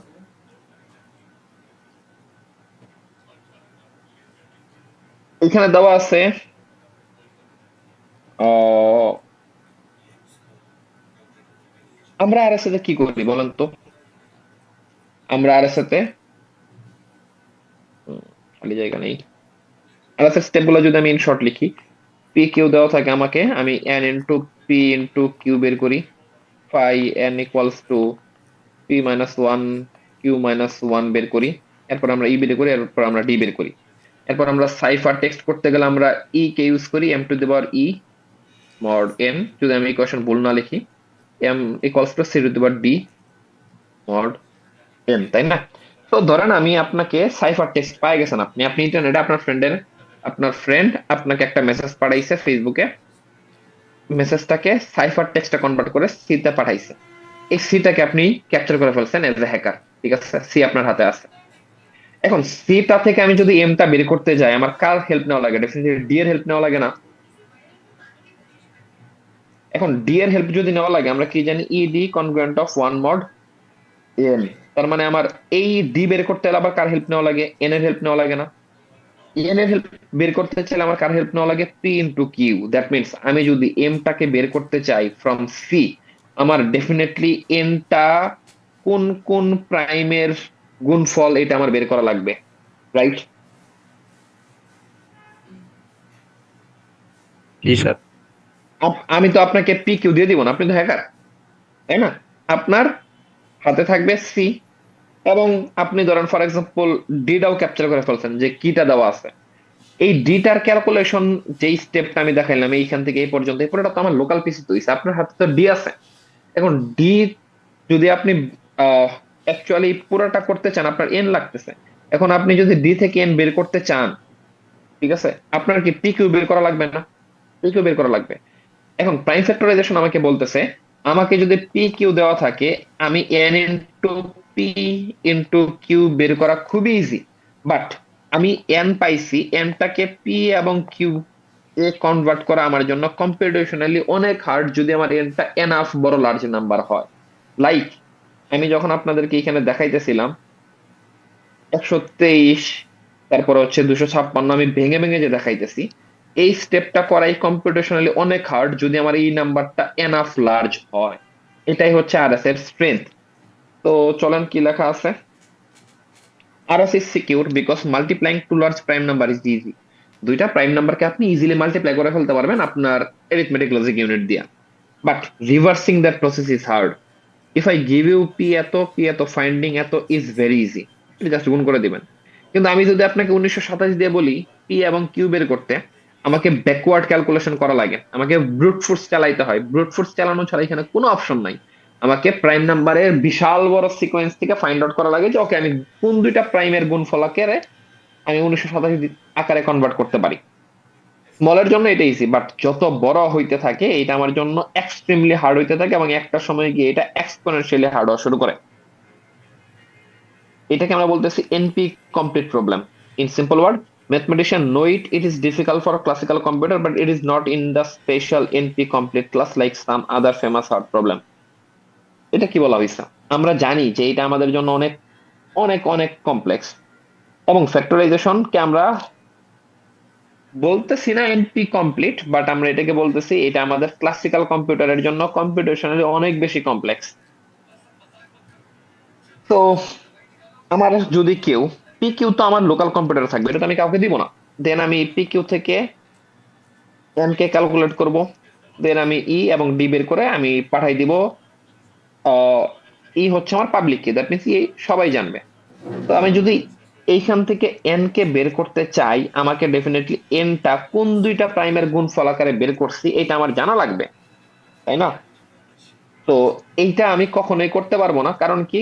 কারণ এটাই বলা হইতেছে আমি যদি এন জানি, আমি এনটা কোন পি এবং কোন কিউ এর গুণফল এটা আমি বের করতে পারবো না। আমাকে যদি পি কিউ দেওয়া থাকে তাহলে আমি এন ইজিলি বের করে ফেলতে পারবো। তো breaking RSA mostly means factoring N. That means prime factorization is computationally kind of impossible. Impossible বলা উচিত না, কারণ অলরেডি এটা চাইনিজটা ভাঙছে। এটা কম্পিউটেশনালি সো মাচ হার্ড। যদি পি কিউ স্মল হয় আমি এটা পারবো, কিন্তু নর্মালি আমরা অনেক বড় বড় এই জায়গাতে ইউজ করি পি অ্যান্ড কিউ, এবং যদি N becomes huge and factoring it become extremely difficult. তো যদি আমার এনটা যথেষ্ট পরিমাণে বড় হয় তাহলে এটাকে ভেঙে আমি কখনোই পি কিউ এ কনভার্ট করতে পারবো না, এবং যেহেতু আমি পারবো না, দ্যাটস ওয়াই আমি আরএস এর স্ট্রেংথ এই জায়গাতেই লুকায় আছে। এবং আমার ক্লাসিক্যাল কম্পিউটার চাইনিজটা যেমন ভাঙছে, কেমনে ভাঙছে ওইটা আমি পড়াবো যদি কোনোদিন সাইবার সিকিউরিটি কোর্স নেই, কারণ খুবই ইন্টারেস্টিং একটা কনসেপ্ট। বাট আপাতত যাওয়ার দরকার নাই, জাস্ট কম্পারিজনটা আমরা দেখি। আমরা যদি ক্লাসিক্যাল কম্পিউটারের থ্রুতে আরএসএ ভাঙতে চাই, আমাকে মিলিয়ন অফ 4 ইয়ার্স লাগবে। আমি পারবো, এভরি কোড ইজ ব্রেকেবল। আমরা একটা কোডকে আনব্রেকেবল বলি এই পার্সপেক্টিভ থেকে যে ওইটা আমার কিয়ামতের আগ পর্যন্ত ভাঙা পসিবল হবে না। আর কোয়ান্টাম কম্পিউটারের জন্য এটা কোনো ইস্যু না, ও মানে জাস্ট সেকেন্ডের মধ্যে ভেঙে ফেলতে পারবে। তো এখন একটা ইন্টারেস্টিং ফ্যাক্ট দেখেন, around a large number X the chance of a random number is prime is about 1 divide by ln X. মানে আমি যদি আপনাকে এক্স একটা রেঞ্জ দেই লার্জ নাম্বার, তাহলে এটার মাঝখানে যে কোনো একটা র্যান্ডম নাম্বার যদি আপনি পিক করেন এবং এই র্যান্ডম নাম্বারটা প্রাইম হওয়ার পসিবিলিটি হচ্ছে 1 বাই লন এক্স। তো prime rare, 1 by ln X খুবই ছোট number, but there is still a lot of them in huge interval. যদি আপনি অনেক বড় জায়গা ব্যাপী নেন, আপনি যদি প্রাইমের স্পাইরালটা খেয়াল করেন, স্পাইরালটা এখনো ভুলে গেছি, আগে আগাইতে পারতাম, সাইবার পড়াইলে আবার শিখবো। তো প্রাইমের কন্ডিশনটা হয় আসলে এরকম। তো যত কাছে আমার প্রাইম তত বেশি পরিমাণ কাছাকাছি থাকে, যত দূরে যায় প্রাইম তত বেশি কমতে থাকে। তো প্রাইম খুবই রেয়ার। আপনি যদি 100টা নাম্বার নেন যে পরিমাণ প্রাইম পাবেন, আপনি যদি 1000টা নাম্বার নেন প্রাইমের সংখ্যা কমবে। বাট এই 1000টা রেঞ্জের মধ্যে ব্রুট ফোর্স চালায় প্রাইম বের করা খুবই কঠিন। লাইক আপনি যদি আরএসএ নেন 248 বিটের, তাহলে পি এবং কিউ বোথ হবে 124 বিটের, এবং 124 বিটের মধ্যে নাম্বার থাকবে রাফলি 2^1024, বাইনারিতে আমি ক্যালকুলেট করতেছি জাস্ট। এই 2^14 অ্যাস্ট্রোনমিক্যালি লার্জ স্পেস, মানে আমরা যদি কোনো ডোমেইনকে আমাদের চিন্তার চেয়ে বড় বলতে চাই তাহলে আমরা একটা টার্ম ইউজ করি, সেটাকে আমরা বলতেছি অ্যাস্ট্রোনমিক্যালি। কিন্তু এই অ্যাস্ট্রোনমিক্যালি লার্জ স্পেসের মধ্যেও প্রাইমের সংখ্যা কম, কিন্তু কম হইলেও এটা রাফলি 21024 divided by 1 divided by ln X এই পরিমাণ থাকবে, বাট স্টিল এটা বিশাল বড় স্পেস। তো এটা আসলে আনইমাজিনেবলি হিউজ একটা space. The RS is secure because multiplying big prime is easy, but splitting the product back into those prime is very hard. এই লাইনটা দেখেন, ইজিলি বলা আছে। RS is secure because multiplying big prime is easy, মানে P এবং Q যত বড় প্রাইমই নেন, এই দুটো প্রাইম রে গুণ করে আপনি n এ কনভার্ট করা খুবই ইজি। বাট আমি যদি P Q না জানি, আমি যদি শুধু n জানি, এইটাকে কনভার্ট করে P এবং Q এ কনভার্ট করা আমার জন্য কম্পিটিশনালি এক্সট্রিমলি হার্ড। দ্যাটস ওয়াই এই জায়গাতে কি বলা আছে, আমরা যদি সিকিউরিটি আরএসএস ট্রুথ এনশিওর করতে চাই, আমার পি এবং কিউ কে ডেফিনেটলি র্যান্ডম হইতে হবে এবং অনেক দূরে দূরে নিতে হবে। লাইক আপনি যদি 41 নেন একটা, আর আপনি নিতে পারেন 100 সামথিং, যেটা আসলে একটা প্রাইম। প্যাডিং এটা জানা দরকার নাই, প্যাডিং এটা সাইবার সিকিউরিটির হিসাব। তো এখন বলেন, আরএসএ নিয়ে কি ওভারঅল কারো কোনো কনফিউশন আছে? যদি না থাকে তাহলে ক্লাস শেষ, আপনাদের কোশ্চেন অ্যান্সার দিয়ে ক্লাস এন্ড করব। স্যার লাস্টে যেগুলা পড়াইলেন এগুলা কি আসবে? কোনো কিছু মানে সবই নাও আসতে পারে, আবার সবই আসতে পারে। স্যার এই যে ডিফারেন্স, তারপর কোয়ান্টাম রিয়েলিটি কি সব বললেন? না, আমি এই জিনিসটা বলছি জাস্ট এক্সপ্লেনেশনের জন্য, এটা বাদ দেন, পড়ার দরকার নাই। মানে স্যার খালি ম্যাথমেটিক্যাল পড়বো? ম্যাথমেটিক্যাল পড়বেন তো শুধু এটা বলি না, এখান থেকে আপনি কোয়ান্টাম পড়তে চান না, ওকে আমি কোয়ান্টাম বাদ দিছি, এটাও বাদ দিলাম, এটাও বাদ দিলাম, বাকিগুলো পড়তে হবে। স্যার এই যে 1/ln x কি সব এক্সপ্লেনেশন, এটা বুঝি নাই। এটা বুঝেন নাই? আচ্ছা, এটাও বাদ দিলাম, মানে এই পোর্শনটুকু বাদ দিলাম, বাট এটা বোঝার আসলে কিছু নাই। আই রিপিট, এটা একটু দেখেন, আমি যদি একটা লার্জ প্রাইম নাম্বার, মানে সরি লার্জ একটা নাম্বার নেই, ধরেন আমি নিচ্ছি এত, এই নাম্বারটার মধ্যে থেকে আমি যদি কোন একটা র্যান্ডম নাম্বার পিক করি এত বড় রেঞ্জে ফ্রম 1 টু এত, তাহলে এই র্যান্ডম নাম্বারটা প্রাইম হওয়ার পসিবিলিটি হচ্ছে 1/ln x, এবং এই ভ্যালুটা অনেক ছোট। তার মানে হচ্ছে আপনি একটা বড় রেঞ্জে প্রাইম পাওয়ার পসিবিলিটি অনেক কম। আপনি যত নাম্বার বড় করবেন প্রাইমের চান্স তত কমতে থাকবে। কিন্তু ঝামেলাটা অন্য জায়গাতে, আপনি যদি 248 বিটের একটা কম্পিউটার নেন যেখানে পি এবং কিউ বোথ 124 বিটের, তাহলে টোটাল নাম্বার ওই জায়গাতে আসবে হচ্ছে 2^1024। খুবই ইজিলি জানেন এটা, কারণ এটা বাইনারি নাম্বার সিস্টেম। এই পুরা নাম্বার সিস্টেমের মধ্যে আমার প্রাইম থাকবে, খালি 28 লিখতেছি কেন, প্রাইম থাকার পসিবিলিটি হচ্ছে আপনি যদি এটাকে ln x দিয়ে ভাগ করেন। এক্সটা হচ্ছে আমার একটা র্যান্ডম নাম্বার। আপনার মনে হইতে পারে যে স্যার এটা তো অনেক ছোট স্পেস, কারণ এটা ভ্যালু তো অনেক ছোট, কিন্তু এটা চিন্তা করেন, এই জিনিসটা 2^1024 এর পার্সপেক্টিভ অনেক ছোট, বাট ইটসেলফ এই পুরাটা একটা অনেক বিশাল বড় রেঞ্জ। এখন আমি যদি আপনাকে সিম্পলি বলি যে ধরেন আমি আপনাকে একটা দিঘির মধ্যে নামাই দিছি, দিঘি হচ্ছে অনেকগুলা পুকুরের বড় ভার্সন, ওই দিঘির মধ্যে মাছ আছে ধরেন ফর এক্সাম্পল 20টা। এখন এই 20টা মাছের মধ্যে যে কোনো 2টা মাছের কালার হচ্ছে সেম, ঠিক আছে? কি বলছি, একটা বিশাল বড় পুকুর আছে,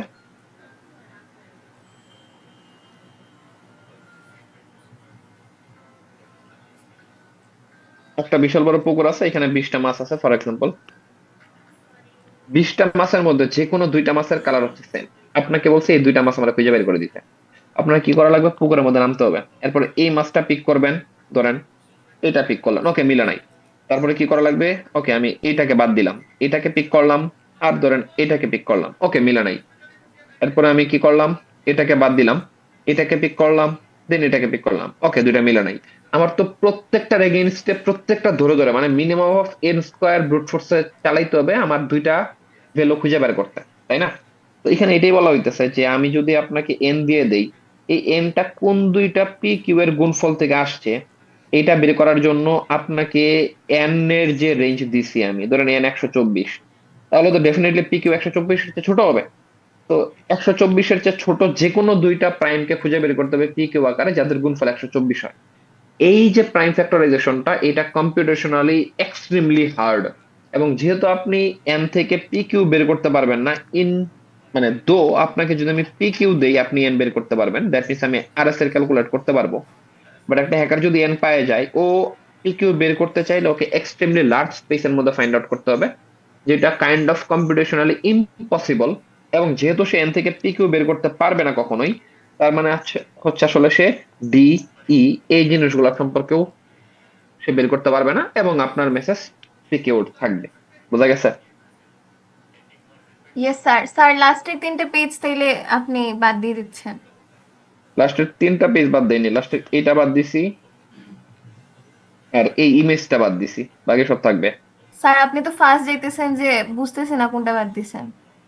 আহ, আচ্ছা, আপনার এই জায়গা থেকে মানে সিকিউরিটি অফ আরএসএ থেকে যা ইমেজ আছে এটাও বাদ, এটাও বাদ, এটাও বাদ, এটাও বাদ, এটাও বাদ, শুধু টেক্সট গুলা পড়বেন। Thank you sir. ওকে, তো এখন বলেন কারো কোনো কোশ্চেন আছে? হুম, স্যার থেকে কিভাবে কোয়েশন আসবে? বুঝি নাই। মানে টেক্সটের গুলো আর কি স্যার, মানে ওইগুলা থেকে কিভাবে কোয়েশন আসতে পারে? মানে কোশ্চেন বলছিলেন তো যে কোশ্চেন তো আমি জানি না কেমন আসতে পারে, আপনি বুঝতে যাবেন, পড়ে যাবেন, এরপরে কোশ্চেন কেমন আসতে পারে ওটা নিজে চিন্তা করবেন। এরপরের কোশ্চেন। স্যার হুম, স্যার আজকে যে টিটিতে স্যার এই যে নেগেটিভ মার্কিং এর ব্যাপারটা একটু মাফ করে দেন স্যার, নেগেটিভ মার্কিং করিয়েন না প্লিজ। আচ্ছা আমি এটা মাথায় রাখলাম, দেখবো না। এরপরে স্যার দুইটাই কি বের করতে দিবেন, মানে এনক্রিপশন ডিক্রিপশন? দুইটাই দিতে পারে, একটাও দিতে পারে, একটাও নাও দিতে পারে।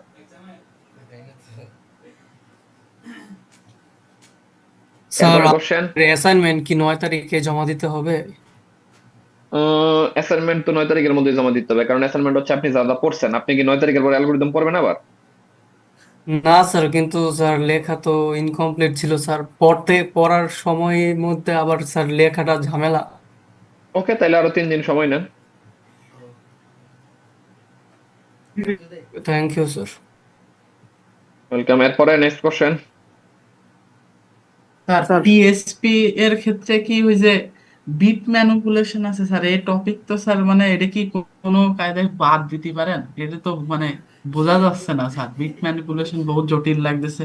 উপরে সিমুলেশন বোঝা গেলেও স্যার নিচে হচ্ছে কোডের যে টপিকটা আছে ওইটা স্যার মানে বিট ম্যানিপুলেশন লাগবে, কারণ বিট ম্যানিপুলেশন থেকে কোশ্চেন আসবে, মানে বিট মাস্কিং থেকে ডেফিনেটলি কোশ্চেন আসবে। বিট মাস্কিং বিট এটা কি মাস্কিং আর স্যার মানে ম্যানিপুলেশন একই জিনিস। স্যার ওই দেখাতেই হবে, মানে এটা কি স্টেপ দেখানোর কথা বলতে পারে নাকি আছে কোনো একটা যে আপনার যে আপনার 10 কি দেখানো লাগবে এটা ইম্পর্টেন্ট না, ইম্পর্টেন্ট হচ্ছে আমি এই জিনিসগুলারে ক্লাসে যেইভাবে বলছিলাম যে এইগুলো এইভাবে পড়া ইম্পর্টেন্ট, ওইভাবে পড়ে যাবেন, এরপরে দেখবেন ইজিলি কমন পড়ে গেছে।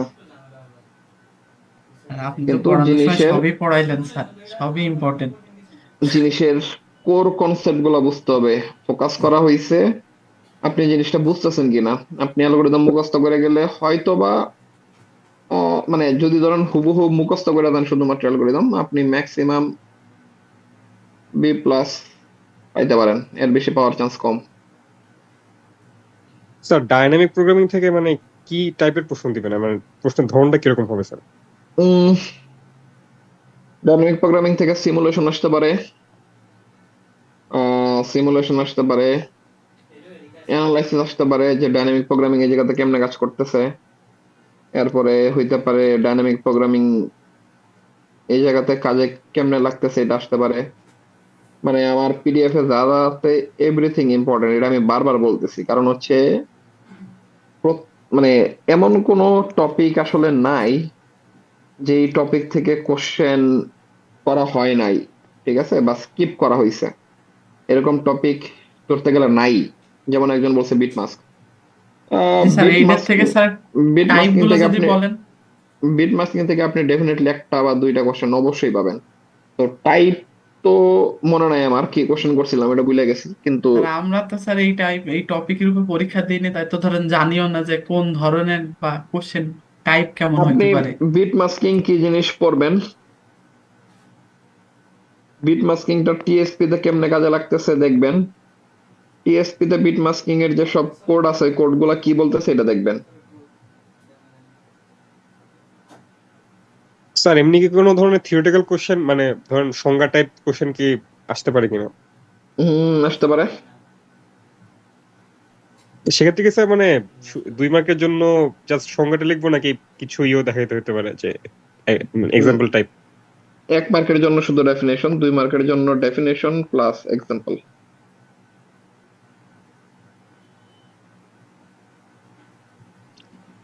আদর্শ স্যার, আমাদের যে আপনাদের কোশ্চেন গুলা নেপসেক থেকে যে বলেন। স্যার আমাদের যে ম্যারাথনে নেপসেক লাগছিল যে ডিপিতে, ওইগুলো কি পড়া লাগবে এক্সট্রা করে, না জাস্ট পিডিএফ এর গুলো পড়লে হবে?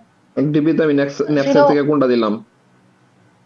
স্যার কিসে ম্যারাথনের জন্য লাগছিল স্যার 01 নেপসেকের একটা আর একটা কন্টেস্টে তো class। ন্যাপসেকের একটা প্রবলেম ছিল। হ্যাঁ, ওইটা কি পড়া লাগবে স্যার, না পিডিএফ এ যা আছে ওইটা পড়লেই হবে? স্যার প্লিজ স্যার এটা রাখেন না। ন্যাপস্যাক আমি পড়াইনি আসলে, আর যদি আমি ম্যারাথনে ন্যাপস্যাক থেকে দিয়ে থাকি ওইটাকে মেবি কয়েন চেঞ্জ দিয়ে করা পসিবল, বাট ন্যাপস্যাক লাগবে না, কারণ ন্যাপস্যাক কয়েন চেঞ্জেরই কাইন্ড অফ সিমিলার দেখে আমি স্কিপ করছি। আপনাদের আমি যেসব ম্যাটেরিয়াল দিছি টিল নাও, এগুলো আগে ভালো মতো শেষ করেন, এরপরে বাকি হিসাব। স্যার বলেন। স্যার টিএসপির যদি সিমুলেশন আসে তাহলে কি আমি ডিপি টেবিল তৈরি করতে হবে নাকি আমি জাস্ট গ্রাফ লিখে দিলেই হয়ে যাবে? ডিপেন্ড করতেছে আসলে কোশ্চেনে কি চাওয়া হয়েছে। স্যার আপনি তো জানেন কোশ্চেন কি চাইছে। না, কোশ্চেনে কি চাইছে এটা আমি জানবো আপনাদের পরীক্ষার দিন। আপনাদের কোশ্চেনের প্যাটার্নটা কি রকমের হয়? ফার্স্ট সেটার কোশ্চেন করে, সেকেন্ড সেটার কোশ্চেন করে, দুইটা যায় মডারেশন প্যানেলে। মডারেশন প্যানেল চাইলে ফার্স্ট সেটারের সেকেন্ড সেটারের কম্বাইন্ড কোনো কোশ্চেন রাখতে পারে, অথবা ফার্স্ট সেটারটা পুরোপুরি বাদ দিয়ে সেকেন্ড সেটারটা রাখতে পারে, অথবা সেকেন্ড সেটারটা বাদ দিয়ে পুরোপুরি ফার্স্ট সেটারটা রাখতে পারে, অথবা দুটোটা বাদ দিয়ে তারা নিজেরা নতুন কোশ্চেন করে জমা দিতে পারে। এবং কি কোশ্চেন করে তারা পরীক্ষা নিবে এই জিনিসের অ্যাক্সেস কোর্স টিচারের কাছে নাই। কোর্স টিচার কখনোই দেখতে পারবে না। তারা দেখতে পারবে যেদিন প্রশ্ন আপনাদের সাথে দেওয়া হবে, তখন যখন খামটা খোলা হবে কমিটির চেয়ারম্যান এসে। সিমুলেশন লেখা থাকে কোনো এক্সট্রা ইনফো ছাড়া, তাহলে আমরা কোনটা ইউজ করব? বুঝি নাই, কি বলছেন? যদি স্যার নরমালি সিমুলেশন লেখা থাকে যে সিমুলেশনটা দেখাও, তাহলে আমরা কি গ্রাফ একে সিমুলেশনটা দেখাবো নাকি ডিপি টেবিল তৈরি করা লাগবে? আর ডিপি টেবিল তৈরি করার ক্ষেত্রে আপনি যেভাবে টেবিল লিখছেন ওইভাবে তৈরি করা লাগবে নাকি ম্যাট্রিক্স সিস্টেমে যেটা তৈরি হয় ওইটা দেখানো লাগবে? যদি বলে সিমুলেশন মানে হচ্ছে আপনি জিনিসটাকে কেমনে সলভ করতেছেন। তো আপনি 3টা যে অপশন বলছেন, 3টা অপশনের যে কোনো একটাই কারেক্ট, যদি ডিরেক্টলি কোনো হিন্ট দেওয়া না থাকে এইভাবে করতে, বা ডিরেক্টলি বলা না থাকে।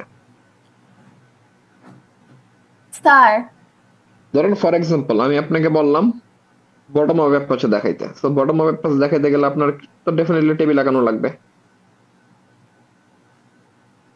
বলেন। স্যার এখানে কি bottom bottom up end up to bottom দুইটাই আসতে পারে স্যার? আপ টু বটম না, নামই তো জানেন না, বটম আর কি টপ ডাউন, তো ডেফিনেটলি দুইটা পড়াইছে, দুটোই আসতে পারে। বলেন। ডিপিতে মানে সরি টিএসপিতে তো স্যার মানে একটা তো আছে যেমন এ থেকে বি তারপর সি তে যায়, এটা একটা চিত্র, এটা আপনি সিমুলেশনের আন্ডারে লিখছেন। আরেকটা যেমন আছে হচ্ছে পুরো ডিপি টেবিলটা মানে যেমন মাস্ক ইউজ করে যে ডিপি টেবিল যেভাবে পূরণ হচ্ছে। এখন মানে আমাদের যদি জাস্ট বলে আর কি, একটা একটা র্যান্ডম সিনারিও দিয়ে বললো যে হচ্ছে এটা সিমুলেশনটা দেখাও মানে টিএসপি দিয়ে, তো এখন আমরা কি জাস্ট চিত্র এঁকে এ থেকে বি তে গেছে, বি তে সি গেছে এভাবে দেখাবো? আপনি শুধু সিমুলেশন চাইলে এইভাবে দেখাইতে পারেন। যদি জাস্ট বলা থাকে simulate to find the minimum cost, তাইলে আপনার যেভাবে খুশি পাবে, বাট এত বেসিক কোশ্চেন পাবেন না। কোশ্চেন গুলো যথেষ্ট এলাবোরেটিভ, কোশ্চেনে যথেষ্ট হিন্ট দেওয়া থাকবে কোন একটা ডেফিনেট ওয়েতে চাওয়া হয়েছে ওইটার জন্য। বুঝছি, মানে তখন আমাদের মাস্কের ক্যালকুলেশনটা আর দেখাইতে হচ্ছে না, জাস্ট যদি কস্ট বের করতে বলে কয়েকটা সহ। হুম, ইয়েস। আরেকটা জিনিস সেটা হচ্ছে পরীক্ষা হচ্ছে 3 আওয়ার, 3 আওয়ারের 3 আওয়ারই আপনাকে আয়দার চিন্তা করা লাগবে অথবা লেখা লাগবে। এখন এই চিন্তা করা বলতে কি বুঝাইতেছি? চিন্তা করা মানে হচ্ছে আমি যা যা ম্যাটেরিয়াল আপনাদেরকে দিছি, প্রত্যেকটা ম্যাটেরিয়াল আপনাদের ভালো মতো পড়া পুরোটা মাথায় নিয়ে পরীক্ষার হলে ঢুকতে হবে। যদি আমার মানে নিজেরা আমার ম্যাটেরিয়ালের বাইরে কোনো অ্যালগোরিদম পড়তে চান, you are most welcome, but mandatory thing হচ্ছে আমার ম্যাটেরিয়াল গুলো শেষ করা। আমার ম্যাটেরিয়াল গুলো যদি আপনি মাথায় না নিয়ে পরীক্ষার হলে ঢুকেন, তাইলে দুইটা কেস করতে পারে। ফার্স্ট কেস হচ্ছে আপনি কোশ্চেনই বুঝবেন না যে কোশ্চেনে কি চাওয়া হয়েছে। সেকেন্ড কেস হচ্ছে আপনি কোশ্চেন বুঝতেছেন কিন্তু আপনার প্র্যাকটিস কম করা হয়েছে, যার কারণে আপনার 3 ঘন্টার মধ্যে লেখাই শেষ হবে না।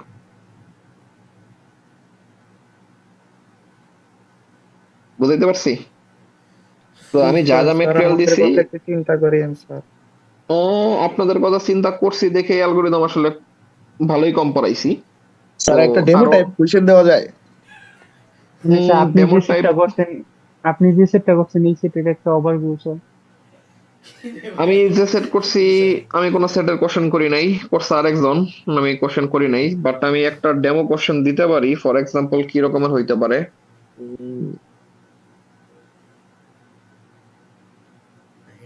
স্যার কনভেক্স হাল থেকে কিরকম কোশ্চেন আসতে পারে? কনভেক্স হাল থেকে সিমুলেশন অথবা ডিরেক্ট অ্যালগোরিদম।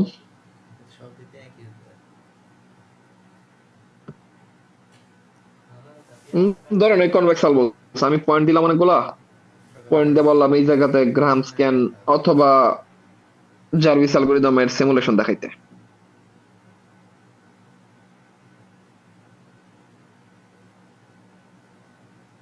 স্যার এটা তো অনেক হুম, বড় একটা মানে সিমুলেশন হয়ে যাবে। হ্যাঁ অনেক বড় সিমুলেশন হয়ে যাবে। আপনি যেহেতু বুঝতেছেন, আমি পড়াইছি, অবভিয়াসলি আমিও বুঝতেছি। তো জিনিসটা যদি আসে তাহলে সামহাউ ওইভাবেই কাজ করা হবে, যেন বেশি বড় না হয়। বড় হবে definitely, but point com unimaginable দেয়া বড় যেন থাকবে না হয়।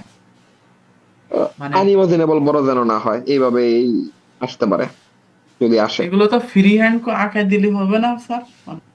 ডেফিনেটলি ফ্রি হ্যান্ড আঁকাবেন, ওই জায়গাতে স্কেল টেল ইউজ করার দরকার নাই। আর এ পার ডে এক্সট্রা পেজ তো অবশ্যই লাগবে, মেইন খাতাতেও লেখা লাগবে পুরোটাই। এখন কেউ যদি মার্জিন করতে চান করতে পারেন, আমার কোনো সমস্যা নাই, বাট আমি আমার ভার্সিটি লাইফের কোনো পরীক্ষাতে কোনোদিন মার্জিন করিনি, খাতা পাস করে লিখছি অলওয়েজ। তো মার্জিন করার মতো জায়গাতে 2-3 মিনিট টাইম না দিয়ে ওই 2-3 মিনিট লিখেন অথবা চিন্তা করেন, আমার সাজেশন। স্যার আমরা তো যেহেতু টার্ম টেস্ট আগে দেই নাই, তো স্যার আমাদের আসলে কোয়েশ্চেনটা নিয়ে এক্সপিরিয়েন্স নাই তেমন। মানে আমি টার্ম হচ্ছে টেস্টের কোশ্চেন টার্ম টেস্টের কোশ্চেন কোনো কালেই আমার ফাইনাল কোশ্চেনের সঙ্গে মিলে না। মানে স্যার একটু যদি কোয়েশ্চেন বলতেন ডেমো। জি স্যার, একটা উম, একটা দুই একটা কোশ্চেন যদি স্যার দিয়ে দেন আপনি তাহলে তো হচ্ছে প্রিভিয়াস ইয়ারে ভালো হতো। স্যার টিএসপি প্রিভিয়াস ইয়ারে কোনো নেই স্যার আপনি এর মানে উপরে। কোনো অ্যালগরিদম? প্রিভিয়াস ইয়ারের কোনো কোশ্চেন সলভ করলে আপনার শুধুমাত্র হয়তোবা কনফিডেন্স বাড়বে, বাট না মানে ডেফিনেটলি প্রিভিয়াস ইয়ারে যেসব অ্যালগরিদম পড়াইছে আমি ওইগুলাই পড়াইছি, বাট হুবহু যে ওইগুলাই পড়াইছি এরকম না, অনেক কিছু নতুন পড়াইছি, অনেক কিছু স্কিপ করছি। সো প্রিভিয়াস ইয়ারের কোশ্চেন থেকে কমন পড়ার চান্স তো কম, শুধু এটা এই কোর্সের জন্য না, এটা আমার নেওয়া ফিউচার যে কোনো কোর্সের জন্য। প্রিভিয়াস ইয়ারের কোনো কোশ্চেন আমার নিজের কাছে নাই, ঠিক আছে? সো ইন এনি কেস যদি দেখেন যে কাইন্ড অফ মিলে গেছে, ওটা 100% কাকতালীয়, কারণ প্রিভিয়াস ইয়ারে কি কোশ্চেন আসছে এটা আমি রাতুলের কাছ থেকে নিছি। এখন এই জন্য আপনাদের মনে হইতে পারে যে প্রিভিয়াস ইয়ারের কোশ্চেন থেকে হয়তো বা আসছে না, আমি প্রিভিয়াস ইয়ারের কোশ্চেনটা নিছি ওবির কোশ্চেনটার মধ্যে কয়টা আওয়ার থাকে, কিভাবে থাকে, এই জিনিসের প্যাটার্ন দেখার জন্য, নট কোশ্চেন দেখার জন্য। প্রিভিয়াস ইয়ারের কোশ্চেন দেখে আমি কোশ্চেন করি না। স্যার যদি তো স্যার একটা ডেমো কোয়েশ্চেন দিয়ে দিতেন তাহলে আমাদের সবার জন্য বুঝতে সুবিধা হতো স্যার, স্যার কিভাবে কোয়েশ্চেন আসতে পারে। ডেমো কোশ্চেন ওই যে টাইম কমপ্লেক্সিটি অ্যানালাইসিস, আমি আপনাদেরকে একটা ফলোআপ দিলাম, দিয়ে বললাম এই জায়গার টাইম কমপ্লেক্সিটি কেমন হবে। স্যার আমি অ্যালগরিদম শুনেন শুনেন স্যার শুনেন পিডিএফ আমার ভার্সন দিয়ে দেন স্যার।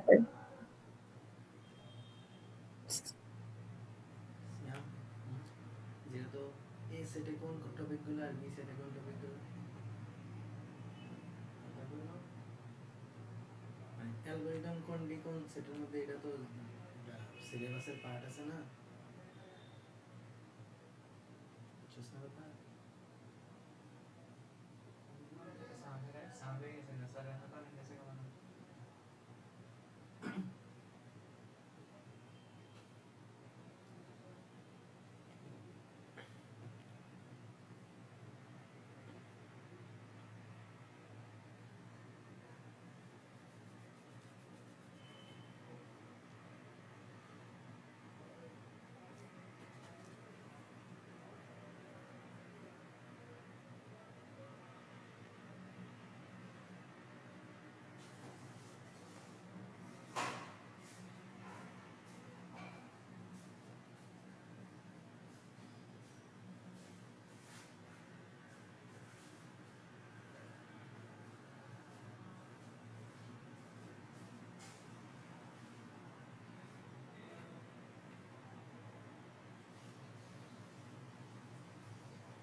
আর আসছেন আপনি?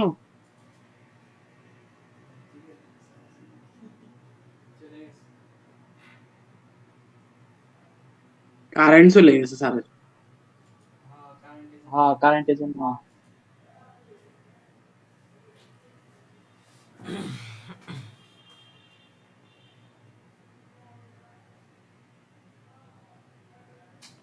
সেটা হচ্ছে যা বলতেছিলাম কলকাতার আগে, সেটা হচ্ছে আমার কোশ্চেনের আপনি আমাদের এখন কথা শোনা যাইতেছে? জি স্যার, জি শুনতেছি। স্যার।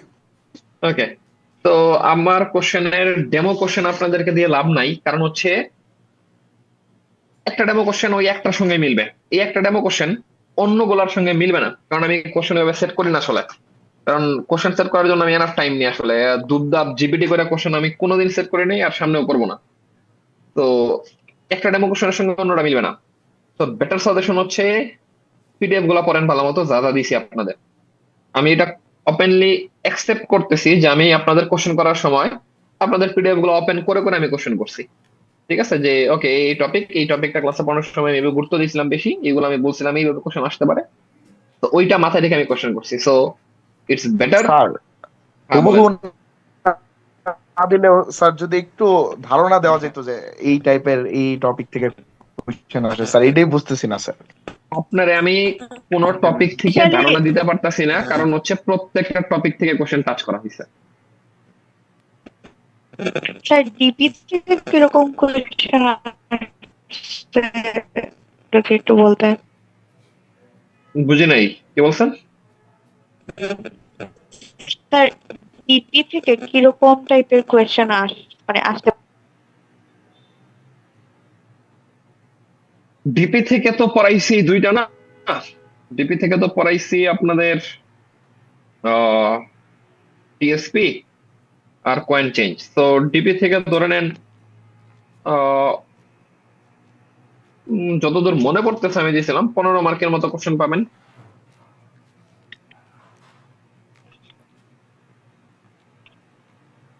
কথা শুনতেছেন?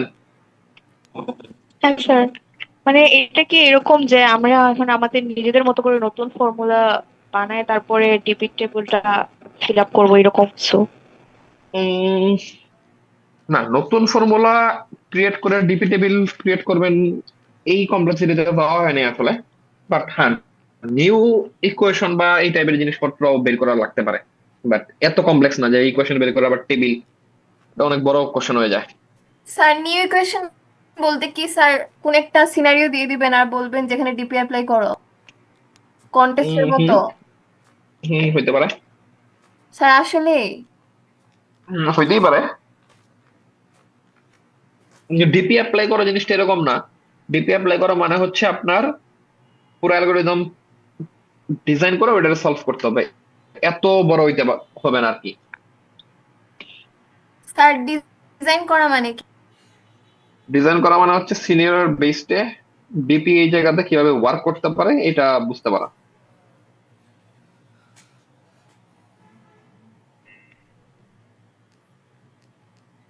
ওকে, সো আমার এক কোশ্চেন করলে আসলে আমি এরকম অ্যাবস্ট্রাক্ট অ্যান্সারই দিব, কারণ হচ্ছে আসলে অ্যাবস্ট্রাক্ট অ্যান্সার না দিয়ে কনক্রিট অ্যান্সার দেওয়ার উপায় নাই, কারণ টপিক সব জায়গা থেকে কোশ্চেন করা হয়েছে। আর টিএসপি তে ফোকাস করছি বিট মাস্কিং, ওটা দেখেন। টিএসপি তে আরো কিছু কিছু জায়গা থেকে ফোকাস করছি, এগুলা দেখেন। মানে মেইন ইস্যু হচ্ছে আমার পিডিএফ গুলো যেন ভালো মতো মাথায় থাকে, তাইলে এই পরীক্ষারে আপনার কাছে কোনো পরীক্ষাই মনে হবে না।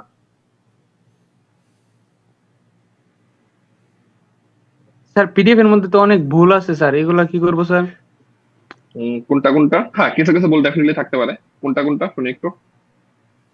যেমন কয়েন চেঞ্জের একটা চার্ট আছে স্যার, বুঝাইছিলেন ওই চার্টটা ভুল আছে। তারপরে মিনিমাম কয়েন স্প্যানিং চেঞ্জের অনেকগুলো। কয়েন চেঞ্জের চার্ট বলতে কয়েন চেঞ্জের যে ইমেজ আকারের টেবিলটা, তাই তো? জি স্যার। হ্যাঁ, ওইটাতে ঝামেলা আছে, এটা তো আমি আপনাদের ক্লাসেই বলে দিছি। এই কারণেই তো আমি কোডের আউটপুট দিয়ে দিছি যে আসলে টেবিলটা কেমন হবে। এরপরে ও স্যার, এমএসটিটা স্যার কিছু গ্রাফ ভুল আছে।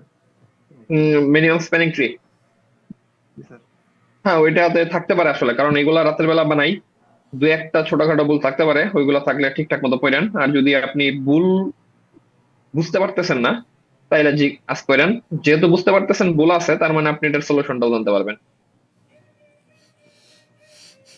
বাট যেগুলা ভুল আছে পিডিএফ এ মনে হয় ওইগুলা মেনশন করেন, আমি দেখে ঠিকঠাক করে দিব না কমেন্টে। স্যার ডিপির উপর একটা অ্যাবস্ট্রাক্ট কোশ্চেন দিয়ে দিন। ডিপির উপরে অ্যাবস্ট্রাক্ট কোশ্চেন আসলে দেওয়ার মতো অবস্থাতে নাই, কারণ ডিপি ইটসেলফ অ্যাবস্ট্রাক্ট। স্যার মানে আপনি স্যার যেমনি বলতেছেন যে সিনারিও দিয়ে তারপর ডিপি ইকুয়েশন বানাইতে হবে স্যার, স্যার হুম পারবো না তো স্যার, বেশি হার্ড হয়ে। বেশি হার্ড হইলে পড়ালেখা করেন। আজকে তোমার তো 6 তারিখ, 7, 8, 9, 3 দিন আছে, আরো আগে 6 দিন গ্যাপ পাইছেন। স্যার আরো 21 দিন কবে শোনেন শোনেন শোনেন, সিম্পলি বলি, আমি নিজেও আমার অ্যালগরিদম থিওরিতে প্লাস পাই নাই, ঠিক আছে? একবারে লো। কথা শুনতেছেন? হ্যালো, আরে কথা আমারটা শুনতেছেন? কথা জি দেখে স্যার কেটে যাচ্ছে। জি স্যার। জি স্যার জি। সো ফার্স্টের ইতিহাসে অ্যালগরিদম ডাটা স্ট্রাকচারের কোশ্চেন অনেক হার্ড হয়, এত বেশি হার্ড হয় যে আমি অ্যালগরিদম লেভেল নিজে প্লাস পাইছিলাম, বাট থিওরিতে প্লাস পাই নাই। আমাদের অ্যালগরিদম থিওরিতে প্লাস ছিল মনে হয় 5টা না 6টা, বাকি সবাই প্লাসের নিচে। আপনাদের এত কমপ্লেক্সিটিতে যায় নাই, বাট কোশ্চেন কমপ্লেক্স হইছে। তো স্যার আমাদেরও কি এমন হবে নাকি স্যার? 5-6টার বেশি হবে না? না না না, আমি ওটা বলি নাই, আমি কোশ্চেনের প্যাটার্ন বলাইছি, ঠিক আছে? সো স্যার কোশ্চেন এটা বললে মোটামুটি, আরো ভয় ধরাই দিলেন স্যার। না আমার সঙ্গে এখন যত কথা বলবেন আপনাদের তত ভয় লাগবে, তার চেয়ে ভালো হইতেছে চোখ বন্ধ করে আমার পিডিএফ গুলো পড়া শুরু করেন, পরীক্ষা ভালো হবে। জি স্যার, গুড নাইট। ওকে ঠিক আছে, সো সবাইকে গুড নাইট, স্যার পড়ালেখা করেন। বলেন। কেএমপি তে স্যার আমরা এলপিএস যদি স্যার মানে টেবিল দিয়ে মানে বানিয়ে ফেলি স্যার, মানে এলপিএস এর মানগুলা, তাহলে তো হবে। আর তারপর স্ট্রিং এর সাথে কম্পেয়ার করলাম। হবে। Okay sir. একটু স্যার আমাদের কথাটা ভাইবা দেখুন স্যার, একটু যদি কিছু। আপনাদের কথা ভাবো পরীক্ষার খাতার অ্যান্সার হাতে পাওয়ার পরে, তার আগে না। স্যার যদি পারেন স্যার ডিপি থেকে একটা একটা না হলে স্যার ডেমো কোয়েশন দিয়ে দিন স্যার। ডিপি থেকে ডেমো কোশ্চেন দেওয়া যাবে না, কারণ ডেমো কোশ্চেন বানাইতে আমার বিশাল সময় লাগবে। তো আর ডেমো কোশ্চেন দিলেও আমি আসলে যেই কোশ্চেন আসছে ওই টাইপের কোশ্চেন দিব না, তো আসলে দিয়ে লাভ নাই। স্যার বলেন। পিডিএফ এ তো ধরেন টিএসপি সিনারিওর জন্য আপনি ইকুয়েশন দেখাইছেন, তারপর কয়েন চেঞ্জের জন্য ইকুয়েশন দেখাইছেন। এখন র্যান্ডম কোন সিনারিওর জন্য আমরা ইকুয়েশন কিভাবে বানাবো সেটা তো পিডিএফ এ দেওয়া নাই স্যার। র্যান্ডম সিনারিওর জন্য যদি ইকুয়েশন আসে, তার মানে আপনারা যা পড়াইছে ওর মাঝখান থেকে কোন একটার জন্য আসবে, বা ওইটার একটু মডিফাইড ভার্সন আসবে। Okay sir. Okay, so good night, আশা করি সবার পরীক্ষা ভালো হবে। ল্যাবের সময় দেখা হবে, মানে ল্যাব ফাইনালের দিন। টিল দেন ভালো থাকেন। হার্ড স্যার, মার্কও কি বেশি বেশি পাওয়া যাবে? বুঝি নাই কি স্যার কোশ্চেন হার্ড হলে কি মার্কও বেশি বেশি দিবেন না মার্কও কমায় কমায় দিবেন? স্যার একটু আপনার পার্টের কোশ্চেনটা যদি আমাদের একটু বুঝাই দিতেন। আপনি মিটিংটা রাখার পরে কোশ্চেন আমি আপনাদের ক্লাসরুমে আপলোড করে দিতেছি। স্যার বোনাস মার্কের অ্যাসাইনমেন্ট চাই। হ্যাঁ, ওই কোশ্চেনই যেটা আমি দিছি এই পার্টের ওটা ক্লাসরুমে আপলোড করে দিচ্ছি। স্যার ঠিক আছে? ধন্যবাদ স্যার। এটা করলে হবে না? স্যার। এটা করলে তো সবচেয়ে বেস্ট হয়। স্যার পুরোটাই দিয়ে দেন স্যার। আচ্ছা ঠিক আছে, দিব না। স্যার পরীক্ষা শেষ করেন এরপরে দিব না। হ্যাঁ বলেন। স্যার কোশ্চেন যদি হার্ড হয় তাহলে স্যার একটু অ্যাসাইনমেন্ট বোনাস মার্ক হিসাবে অ্যাড করা যায় কিনা স্যার, এটা একটু দেখেন। আগে পরীক্ষা দেন এরপরে। স্যার এই যে টিটিতে স্যার এই যে নেগেটিভ মার্কিং এর ব্যাপারটা একটু দেখেন স্যার, নেগেটিভ মার্কিং করলে স্যার শেষ হয়ে যাবো, একটু দেখেন স্যার, ওটা মাফ করে দেন নেগেটিভ মার্কিংটা। আচ্ছা ওটাকে ফাইনাল দেন এরপরে এইসব। TP2 তে স্যার কয়টা মানে কোয়েশ্চেন রয়েছে? TD2 ভালো হার্ড হবে।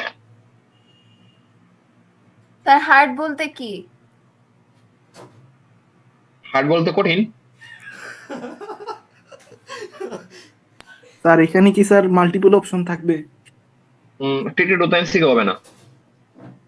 মানে স্যার আপনি তো এমসিকিউ তে চারটাই কারেক্ট হয়ে যায় স্যার।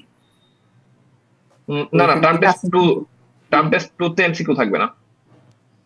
স্যার আমাদের যে 40 মার্কের আগে ইভালুয়েশনটা হয় এটা একটু ভালো করে দেখেন sir. Sir best on count করবেন কি? হ্যাঁ বেস্ট অন নিব। আচ্ছা স্যার, বলেন। আজকে স্যার ধরেন স্যার 3টা হচ্ছে কারেক্ট, বাট আমি 2টা হচ্ছে কারেক্ট দিয়েছি, তাহলে আমি স্যার মানে কত মার্ক পাবো? ভুল ধরতে পারলে যদি দয়া মায়া করি তাহলে ফুল পাবেন, দয়া মায়া না করলে 20% মার্ক কাটা যাবে। স্যার দয়ামায়া না স্যার, স্যার কাইন্ডলি একাধিক আনসার থাকলে একটা দাগাইলে ফুল মার্ক দিয়ে দেন স্যার, তাইলে হচ্ছে স্যার নেগেটিভ মার্কিংটা মাফ করে দেন স্যার, নেগেটিভ মার্কিংটা মাফ করে দেন প্লিজ। আচ্ছা দেখবো না বললাম তো, এগুলা টার্ম টেস্টের যা বলছেন সবগুলাই দেখবো না, ওটা নেই শোনাই। ইস্যু হচ্ছে পড়ালেখা করেন, ফাইনাল সামলান আগে। আর আমার ম্যাটেরিয়ালে যদি কোনো জায়গাতে টাইপ মিস্টেক থাকে তাইলে ওইটা আমার জানায়েন, যদি না বুঝতে পারেন যে স্যার এটা সলভ কি হবে। আর যদি বুঝেন যে এটাতে ভুল আছে তার মানে আপনি ওটা বুঝে গেছেন, ওটা আমার আর জানার দরকার নেই। ওটা জাস্ট কমেন্টে লিখে দিতে পারেন, যারা পড়াশোনা কম করবে তাদের বোঝার সুবিধার্থে। তো আজকের মতো আল্লাহ হাফেজ, সবাইকে good night, best of luck, পরীক্ষা ভালো হোক, পরীক্ষার দিন দেখা হবে। জি স্যার, কোশ্চেনটা আপলোড সালাম আলাইকুম স্যার। আসসালামু আলাইকুম।